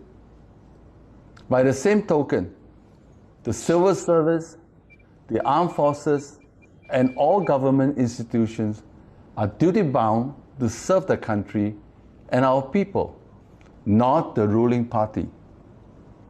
Whether there is a change of ruling party or a weakening of its majority status, the SAF and the police force will still be here to protect us and keep law and order. The civil service will still be functioning to keep our public services going. The hospital will still be here to care for our people. So will our schools, buses, and all social institutions. In other words, life goes on. The fear on destabilizing the country when more alternative voices are brought into Parliament is thus unfounded. But there is also the narrative that confidence in our country will be shaken if we change the status quo. Hence, foreign investment and trade will suffer. Again, trade and investments are not based on a single factor of who is running the country, but many other considerations. Singapore, with its established reputation, cannot simply be written off as unattractive just because the ruling party loses seats in the parliament. If that is the case, countries like Japan, Thailand, and South Korea would have gone down the drain each time there is a change of government. The right to choose who we want to represent us in Parliament is a constitutional right. We need to exercise this right under no duress or fear. In the end, it is your own decision on what is good for you and the country. We are loyal to our country. We want a government that serves the interests of our people. We cannot change the fact that we are Singaporeans. We are proud of this fact. But we certainly can change the way how Singapore should be governed by choosing who to be our voice in Parliament. Our country has lost its direction.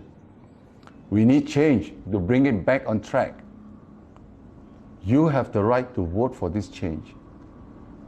Exercise it wisely and without fear. You deserve better. Thank you.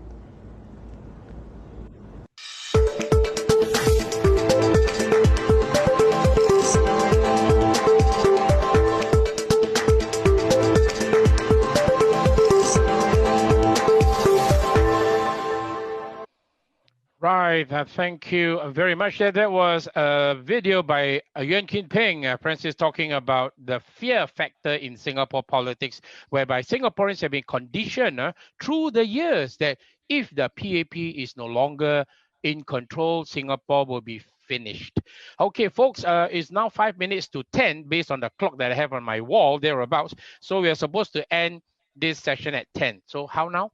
We are going to extend the session by another half an hour more to about 10:30. And we hope that people will stay locked on with us, because right now we're going to take questions from the floor. So all my panel, one of the questions that has been popping up is, what are y'all going to propose, PSP, about the HDB lease decay issue? That seems to be one of the questions that has been repeated many times over. What do y'all propose as a solution so that Singaporeans who are caught in this conundrum, how to solve this HDB problem for many Singaporeans? Anyone from the panel wants to take this question, please? Just have to raise your hands and I know that you want to answer to this question. What is PSP's solution or proposal to solving this problem? Yes, Francis, the floor is yours, Yuen Pheng. Yes. Okay, it's we alluded to in our manifesto. First of all, I hope people realize that the price you pay for the flat has almost 60% of the element that is the cost of land imputed at market rate. So it's very highly costed. In the old days, actually, that is not the kind of percentage we're talking about. In fact, land was subsidized. But that's another issue. But the owners have been led to believe that it is an appreciating asset. So after 99 years, now the truth is that it's zero. So we are saying that now you have the government scheme called SIRS. We are proposing that SIRS must be for everyone. And secondly, that if you do that, what about those who have leased land we're also proposing that you start from zero again, so that it could be fair to people who believe it was accepted, and now suddenly it's not. Of course, then the question you ask, who's going to fund this? We have worked a formula that we think we no need to have a big lump sum to fund it at one go. Over the years, every year you probably need to fork out a few $1 billion to get this going, but it means that you get the peace of mind of people, and people will not have to worry about the fact that they do not have a place to go to, they don't own any more property, and those who have the clock started all over again now are given time to make sure that they realize that it is now no longer accept and appreciate. It goes to zero really after the 99 years from now.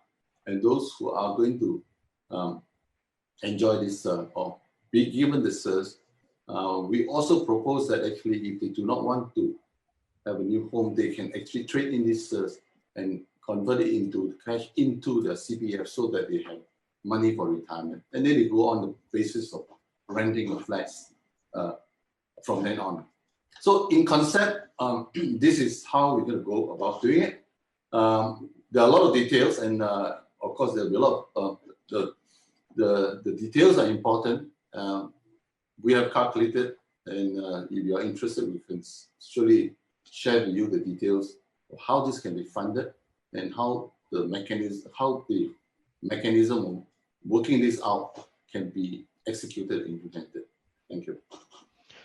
Right. Thank you very much there, Francis. Okay, a next question that has popped up as well. Let me look at it. This question that has been forwarded to me. Hello, I'm a first-time voter in Chua Chu Kang GRC and excited that a party like PSP is competing in my constituency. I have two questions that I want to ask the team. What are your plans for the residents of Chua Chu Kang GRC? That's the first question. And second is that I'm very excited by the question. Let me get that question back over. But the first one is, what are the plans that you guys have for Chua Chu Kang GRC as your team right now? Anyone like to take that question, please? And let me find the second question, and I'll bring it back to the panel. Yes, please. Anyone? Hello? Anyone of the panel? Oh, yeah, I got the second question. Since I was very excited by Sean's speech during the constituency broadcast in such an uncertain economic time, what are PSP's plans for young people who are facing challenges in finding jobs and very little savings? Yeah.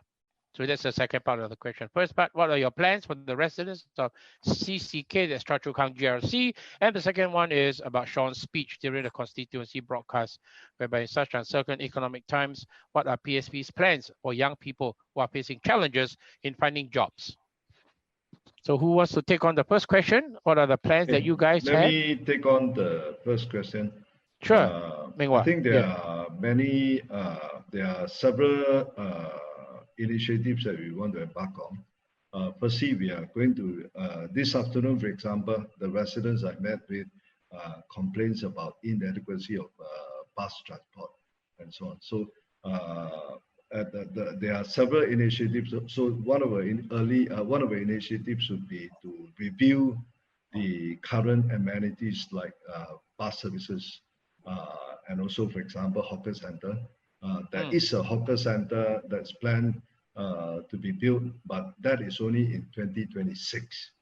I mean, they built, as Francis mentioned previously, they built the jewels in 3 years, and it doesn't make sense for them to take 6 years to build a hawker center, So that's also one initiative.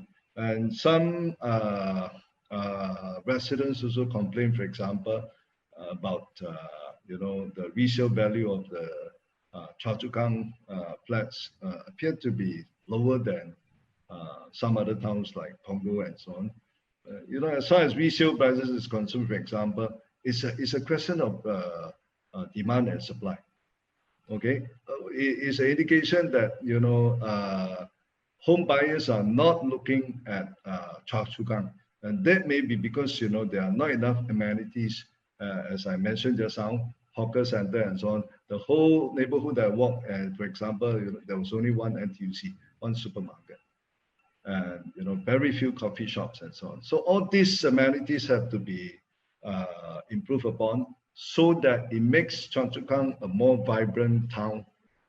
And Raman will tell you that we also have an initiative to bring back the Gudong Royong, the Kampong spirit, you know. So we'll look at how we can make sure that, you know, Choa Chu Kang become a vibrant town where, you know, people want to be there. Okay, and so over the long term, you know, Choa Chu Kang will be a town where people want to move in, you know, and that will also bring up the resale value. All right, so there are many initiatives that we're looking at. Of course, there are minor problems, you know, water leaking issues and so on. Those could be addressed by the town council. Okay. Let me Back just, to you, before Sean answered the question, this is also important. When Yuen just left off, Raman talks about a lot of so-called hygiene issues, you know, either rats, or mosquitoes, or cleanliness. Yeah. In fact, the Bukit Batok, this block, 300 plus or so, we're talking about lack of amenities, especially for the older folks around there. Yes. But more importantly, I think you talk about the town council. You know, I believe, given my own experience running corporation, there are a lot of opportunity to improve and to actually drive down costs. If you run it well, you can drive down the cost of managing estate, and that can be transferred into giving back savings to the residents. Hopefully, they do not pay more conservancy, or use the so-called savings in terms of productivity and effectiveness to do more for the estate. You know, we believe that in anything you do, there's always room to improve. And the team here has the knowledge, the experience to do it. Plus, Dr. Tan has bags and years of experience running town council. We are very confident that we can do a better job than what it is. Thank you. Right, Sean, want to answer that question, Sean? Yes, I will actually add on to what Dr. Tan Meng Wah and my colleague Pheng has mentioned as well in relation to our plans for Choa Chu Kang residents, just a little bit. And then, of course, I think the second question, since it was reference to my speech on the TV broadcast yesterday, I will also address what are the plans for jobs as well. And I do see them as interlinked, and I'll explain why. So in relation to our plans to Choa Chu Kang, I think we have mentioned quite a few already just now. I would just like to add some of a few other ideas that we have to improve the area. So my colleague Meng Wah has talked about the increase in costs. I mean, they talk about the food options and pushing for the hawker centers. And that is something we definitely want, because one of the feedback we hear from many residents is the lack of food options nearby, especially halal food options, especially and good food choices. And actually, this has to do with the high rental costs in the area with regard to hawker or say coffee shops. So we know Choa Chu Kang has no hawker centers. There's plans to build one in 2026. And we believe, of course, as Meng Wah has mentioned, that it can be built faster, you know, before the deadline, before, you know, the next 6 years, I think is too long, and we believe we can push for it to build sooner. But there is also the other issue of the rising cost of food and how that relates to the lack of food options, because many food stalls actually are run out of business in a way due to the high rental costs. And I'll give you an example. At Block 302 Food House, the rental for one lot at the coffee shop is 9,000. After speaking to one of the owners, 9,000. That's very high. That's very high as far as the rates for coffee shop units go. So that actually has an effect on rising food prices in Choa Chu Kang area, and many residents have felt this.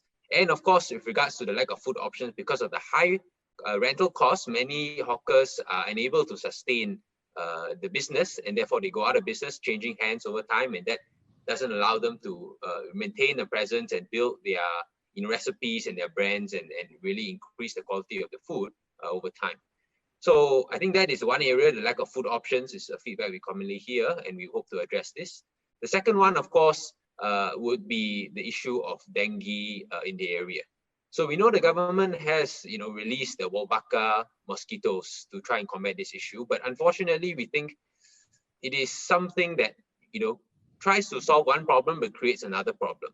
Because with this release of mosquitoes, many residents have feedback to us that it has resulted in a lot of mosquitoes swarming the area in the morning. And even though these mosquitoes, may not have, pose a dengue risk, but, when they are small children, when they swarm outside the house, it actually have a concern, that the children, might be flying with mosquitoes lying around. So I do think it is something we will look into, and what we can do to solve the dengue, or alleviate this problem of dengue, is actually to have more quality control, or I should say enforcement officers.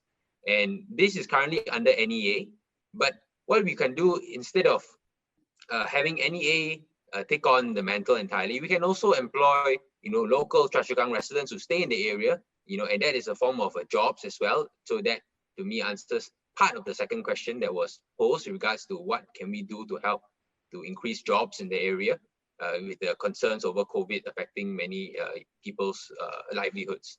So that is something we can take on with more inspection officers to make sure that there are so many open areas where water is collected. And I do believe it is a source of gainful employment, at least for a short-term basis, to tide over this time for those who may be struggling with their livelihoods. But I do think also we need to have a plan on a national level to address this issue of jobs.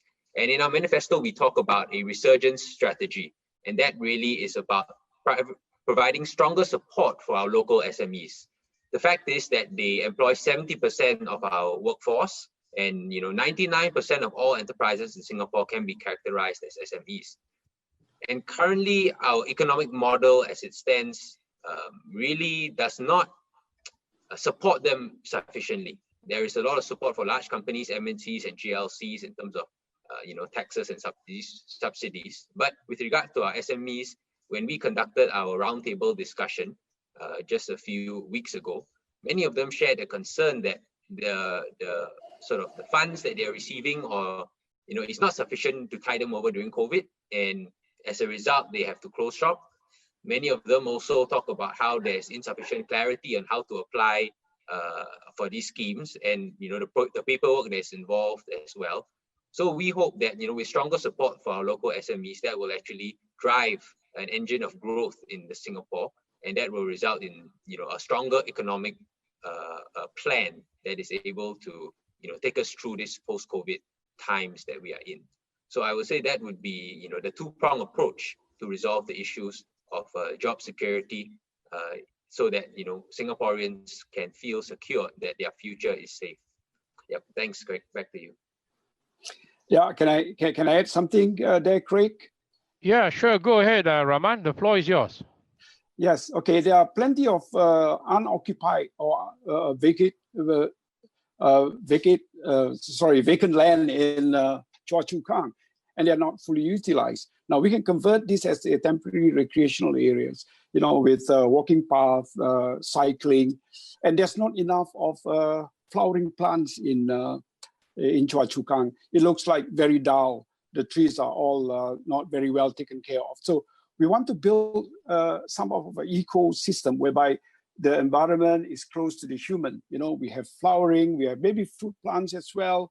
Then recreation for children involving some obstacles, some confidence building kind of games over there. So there has to be vibrant. Something have to make the residents of Choa Chu Kang active, something to do during certain part of the day, certain part of the weekend, so they can congregate together. So over there, we can even have barbecue places where the pits there, people can gather around. And we want to bring back, like just now, Dr. Tan said that we want to bring back the kampung spirit. Most of these people were from Air Raja, they were from Teban, then they managed to purchase a house in Choa Chu Kang, but they lost whatever they had previously. So most of them were from kampungs, and they really want to see that their life is coming back so vibrant. So it's so missing right now. So as though like, you're living in pigeonholes. So that's what we're going to do. Okay. Thank you. Thank you very much there, Rama. The next question that I have from the ground, one of the questions, of course, is about, are you guys up to the mark? But Francis did touch on it a little bit about running the town councils, Do you all have the experience to carry So who would like to take on this question, please, about running of town councils? Can you guys measure up? Eugene also can say something, and of course, Dr. Ang can say something as well. So who would like to answer? Just have a show. Okay, Eugene, go ahead. The floor is yours.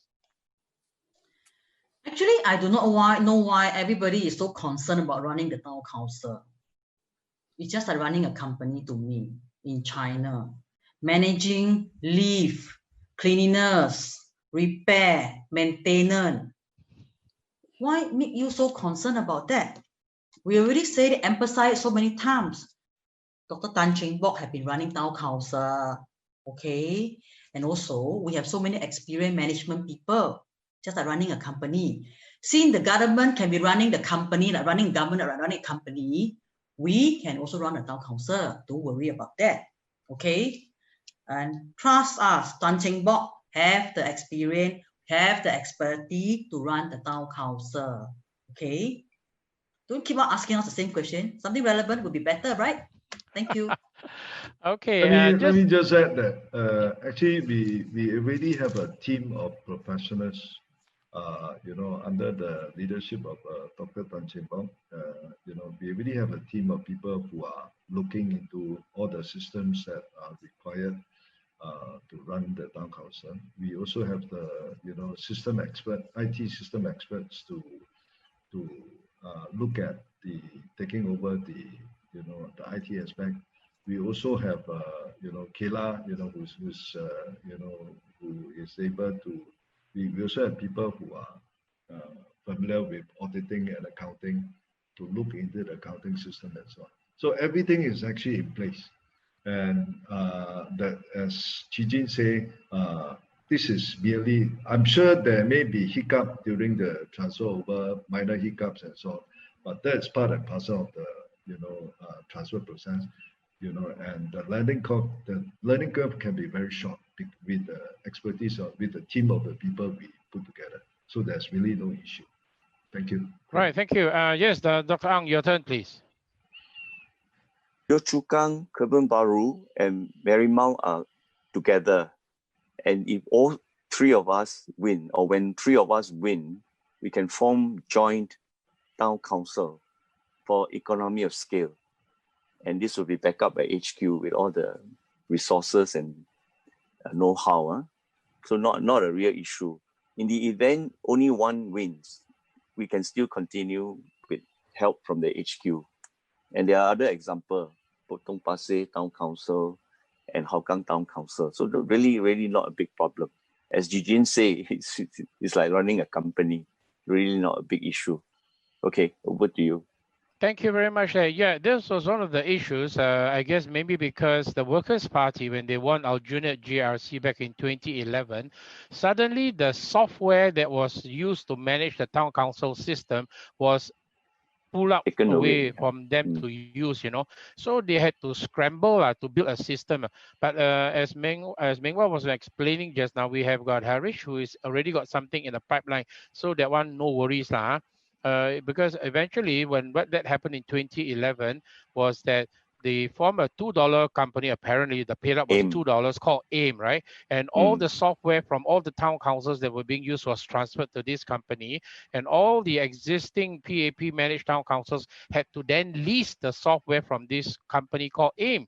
And because then they could decide from this company's perspective called AIM, the $2 paid up company, to decide if they wanted to lease this same software to town councils that are managed by the different alternative political parties when they win the GRC or SMC.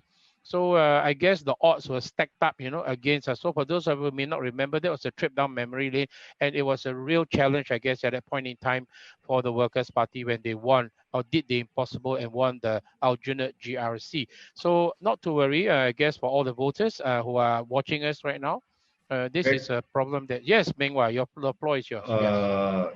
As I spoke with one of the experts on our, on our side, regarding the town council and so on, and I brought up the issue of Workers' Party, the episode, and he made a very good point. The mistakes made by WP actually serve a very provides a very important learning lessons for us, so that we will not repeat those mistakes. And so we will fully study those mistakes and so on, make sure that we will stay away from those problem areas, issues. Thank you. Okay, thank you very much there, Dr. Tan Meng Hua. Okay, another question that we have, and which was one of the reasons why PSP and all the alternative political parties say do not hold a general election during the COVID-19 pandemic.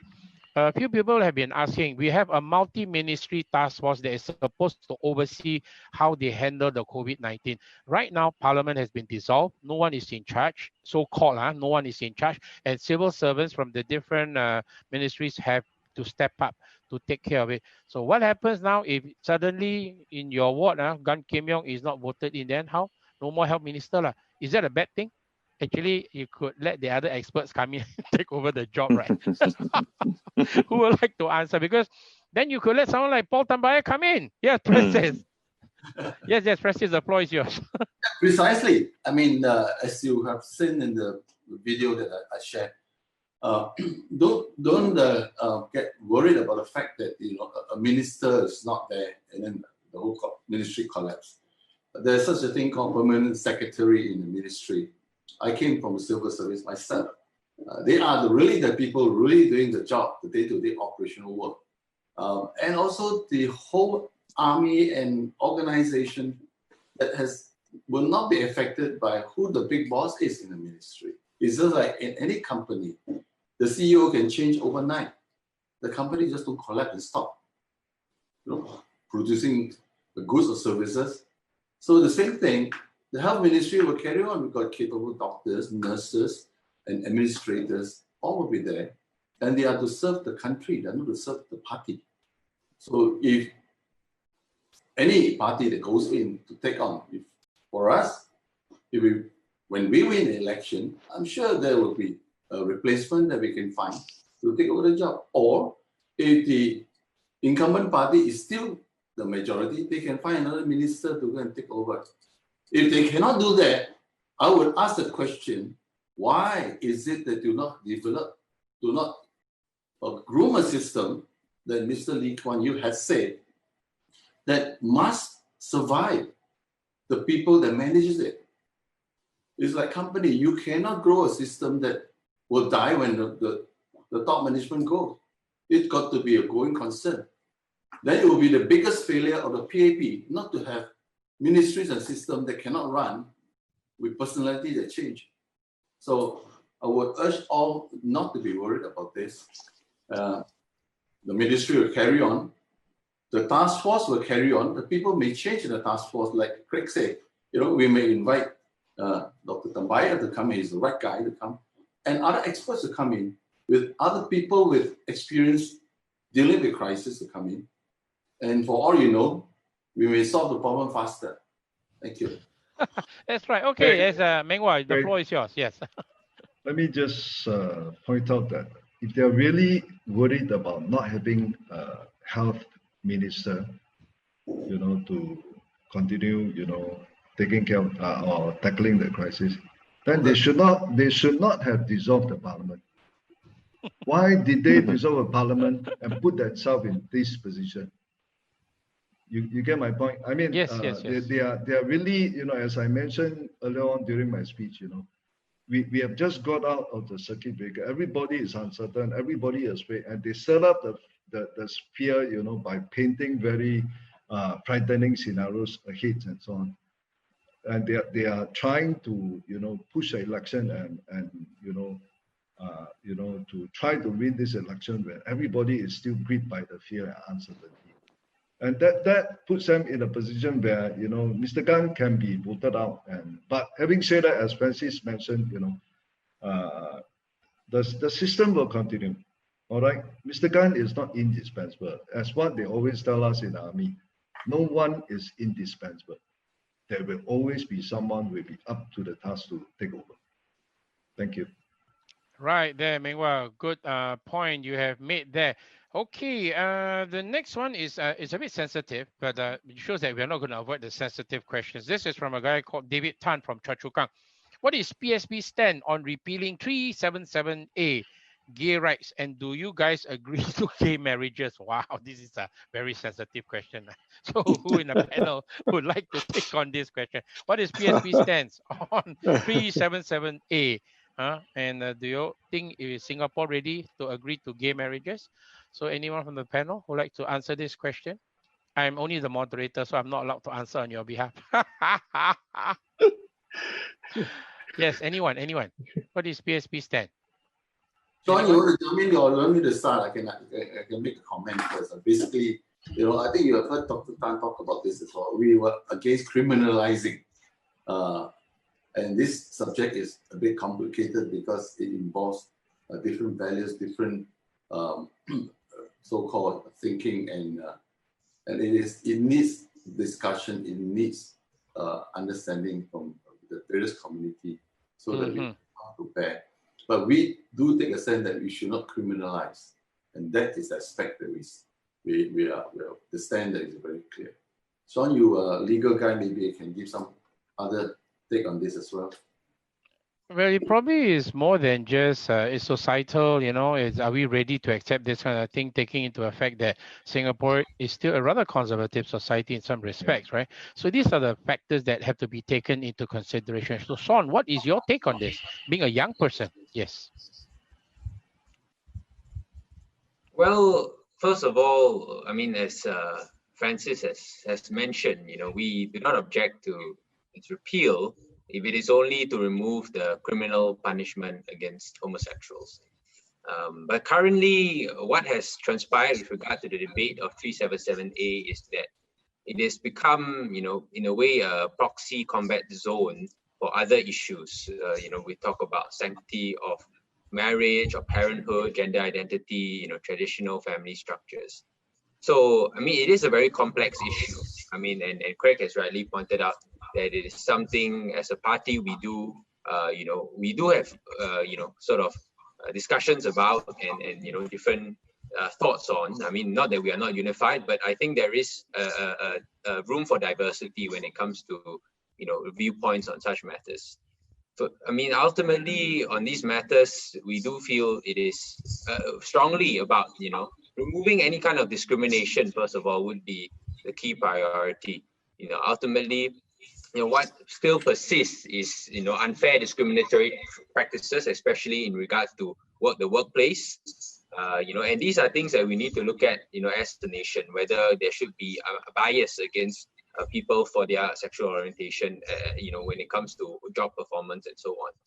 So, with regard to 377A, perhaps it is a moral issue. And, one of the best solutions, I would say, if you want to talk about, something which is highly contentious in society, is to call for a referendum, and then that you will be able to see what is public sentiment on the matter. I mean, Craig mentioned that we are a conservative society, and maybe that's true, and maybe amongst the younger people, there is a sense that that we need more, progressive values. But, where do we stand as a society? I think we have to take stock of that carefully. And that means, assessing the situation based on fact. And I think a referendum perhaps is something we might want to consider moving forward so that we really get a true sense of public sentiment on this debate.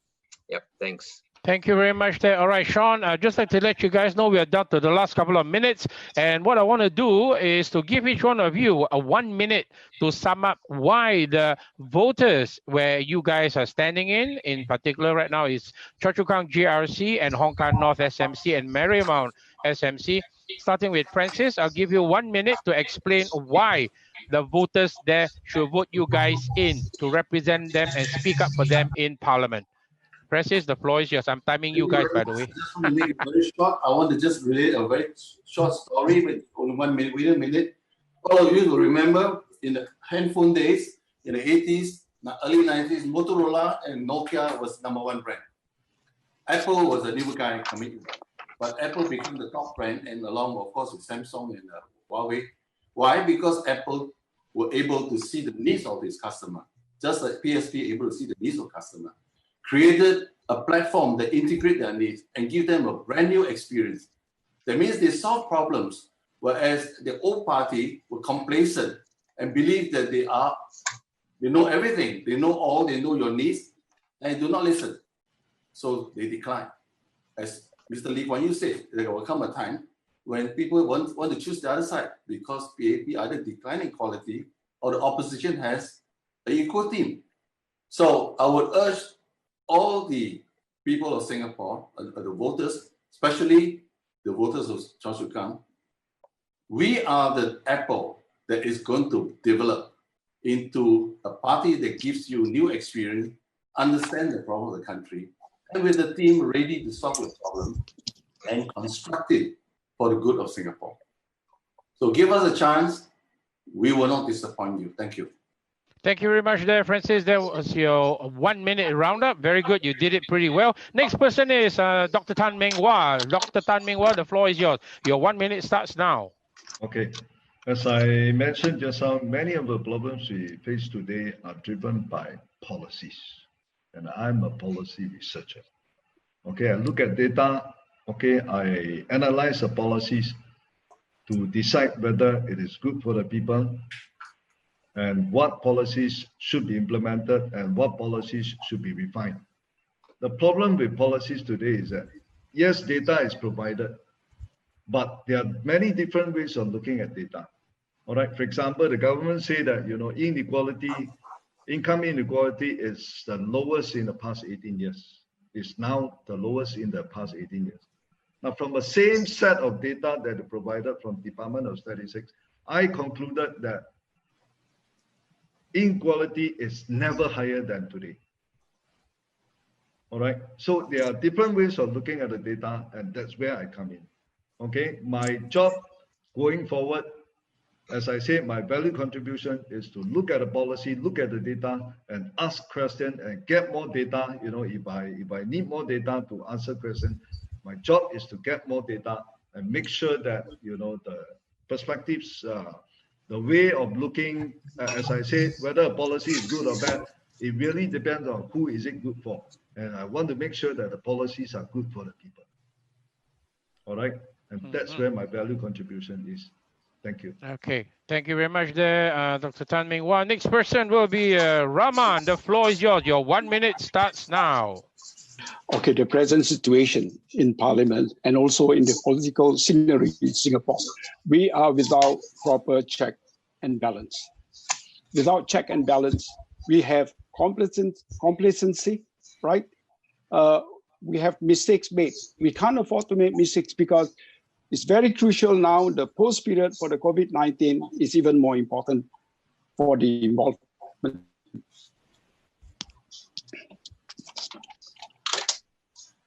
Rahman, are you there? We seem to have lost you for a while. Okay, that was Rahman, I think. Yeah, you're back. Are you able to rejoin? Okay. We seem to be having some trouble hooking. Okay, you're back. You're back. I can see you on screen. You're back. You can continue. Can you hear me now? Can you hear me now? Yeah, in and out. Yes, okay. Please continue. If not, then I'll pass the floor to Sean if you're having some technical difficulties. Okay, yeah, the floor is yours, Rahman, please. We seem to be having some technical difficulties there with Rahman. We'll move on to Sean, please. Sean, your 1 minute starts now, please. Sean, thank you. Yeah, Sean, the floor is yours. Sure. So, well, thank you, Craig. I think to sum up what has been said already, I would not go further. I would just perhaps share a little bit about what I hope to do, when I'm given a chance to serve in Parliament, which is really to represent the voice of young people. I do feel there is need for greater representation of youths in Parliament, and it is something, perhaps a fresh perspective that I'll be able to bring to the table. And while I admit there have been right concerns, some people saying, do you have some of the working experience of my other colleagues here? And the truth is I don't. But what I hope to bring is a different perspective, a perspective of a young Singaporean who has perhaps not gone through the system or, not gone through certain things that have, been perpetuated in our current economic system, and be able to bring, fresh eyes, perhaps, to look at these issues, examine them closely, and see whether there are more creative and daring solutions to the current problems that we face. I mean, it is perhaps something to be said about the need for alternatives, alternative voices, which has already been mentioned, but also, representation of young people, so that, they feel that their voice is heard and that concerns that they have, particularly among job security and satisfaction, so especially because of the COVID crisis and how it has affected their livelihoods and, in relation to high cost of living and of course the BTO prices for many of them who have just started families. I hope to be that voice to share their concerns, in Parliament, to say that, this is someone who is able to understand, what young people are going through and share, what their struggles are and what their concerns for the future will be. So I think that is what I would say. Thank you very much. Back to you. Thank you very much. There was Chu Sean Ming, part of the CCK GRC team. Now on to Jejin. Jejin, the floor is yours. Your 1 minute starts now. Hi. Actually, my concentration, I think there's two areas. One is a national level, one is that at Hong Kong North. My concentration now I put on Hong Kong North first. Okay, we have two problems to resolve. One is at the national level. You know what is it? Employment economies. This one I have to gather together with all the forces to get it done. That's why I need your support to push me into the Parliament, send me inside there. Another concern, is that what can I do for Hong Kong North in the next 5 years? Tomorrow I'm going to share with you my plan for the next 5 years. I'm not going to call it a Hong Kong New Town. Town is too cold for us. I'm going to call it a Hong Kong home. Let you be proud of it. It's really a home with a heart inside that is warm, something that you look forward to go back for and look forward for. Not Hong Kong town that is a hard infrastructure that have been built. You have built so much infrastructure, but are you happy with it? Is it at the cost of the people? Are we paying for it and yet you are not happy with it? I want to develop a warm Hong Kong home for you. I will share with you my 5-year plan tomorrow. Wait for me to come back to you. Thank you. Okay, thank you very much there, Eugene. And the last person that we're going to bring on is Dr. Ang Yong Guan from Marymount SMC. So the floor is yours, Doc. Not another general, please. If you vote Ms. Gan, you're going to get more of the same. If you vote in a psychiatrist, he will examine policies that have direct psychological impact on Singaporeans. And at the local level, he's going to make a big difference in Marymount. Marymount will be a model constituency, not another general, please. Thank you. Thank you very much there, Dr. Ang Yong Guan. And we have really come to the end of tonight's e-rally for Choa Chu Kang GRC, including Hong Kong North SMC and Marymount SMC. I'd like to share this with all the viewers who are still with us on Facebook Live and on Zoom. How someone defined insanity is actually, it was mentioned briefly, I think, by Pheng, is that doing the same thing over and over, but expecting a different result. I think that was how Einstein defined insanity. So do you want to have the same of the next 5 years, doing the same thing with the same bunch of people? Or are you going to allow a breath of fresh air to come in with this slate of candidates from PSP? They are not going to overpromise and underdeliver, but they are going to underpromise and overdeliver and go the extra mile to represent you, be your voice in Parliament, and have the courage to speak up on issues where the incumbent MPs may lack the courage to do so because of their party whip. So with that, I'd like to thank everyone for being here with us this evening, and especially all the residents from Choa Chu Kang GRC, from Hong Kong North, and from Marymount SMC. So thank you. We wish every one of you a good night. And also tomorrow is the last e-rally, which will incorporate Dr. Tan Cheng Bock and his team from West Coast GRC together with Pioneer SMC. So till then, I'd like to wish everyone a great week ahead. Love to all. Thank you for having the patience to stay with us. And we will see you soon when they all march into Parliament with Dr. Tan Cheng Bock. Love to all. Good night and bye-bye. My panel, please wave bye-bye and say bye-bye to all the residents who have joined us here for this evening. We love you all. Bye-bye.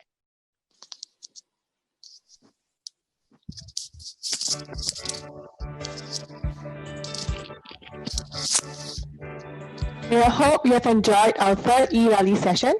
Our next PSP e-rally session with candidates from West Coast GRC and Pioneer SMC will be held tomorrow at 8 p.m. Good night.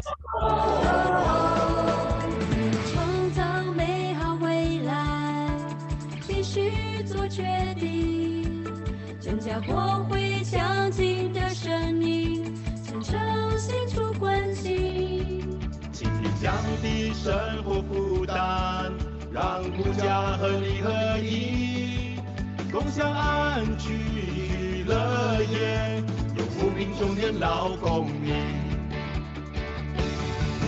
前进新加坡，大家的声音，前进新加坡，高喊 PSP， 前进新加坡。我和你，为国家，为人民，候选 PSP。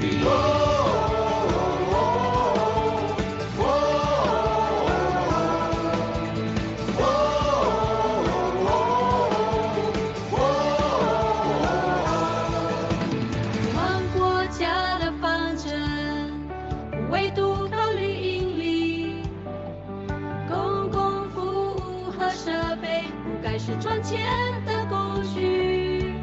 公平完善医疗福利，最受策略不平民，教育年少的下一代，开创美好新天地。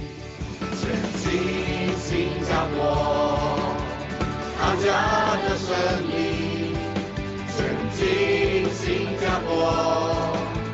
高喊 PSP， 前进新加坡，属于我和你，为国家，为人民，候选 PSP， 新加坡，大家的声音，前进新加坡，高喊 PSP。新加坡属于我和你，为国家，为人民，候选 PSP。Kesehatan yang baik, miskin tunai untuk si miskin, pendidikan yang membina, Singapura penuh belas. Maju Singapura, ini pagi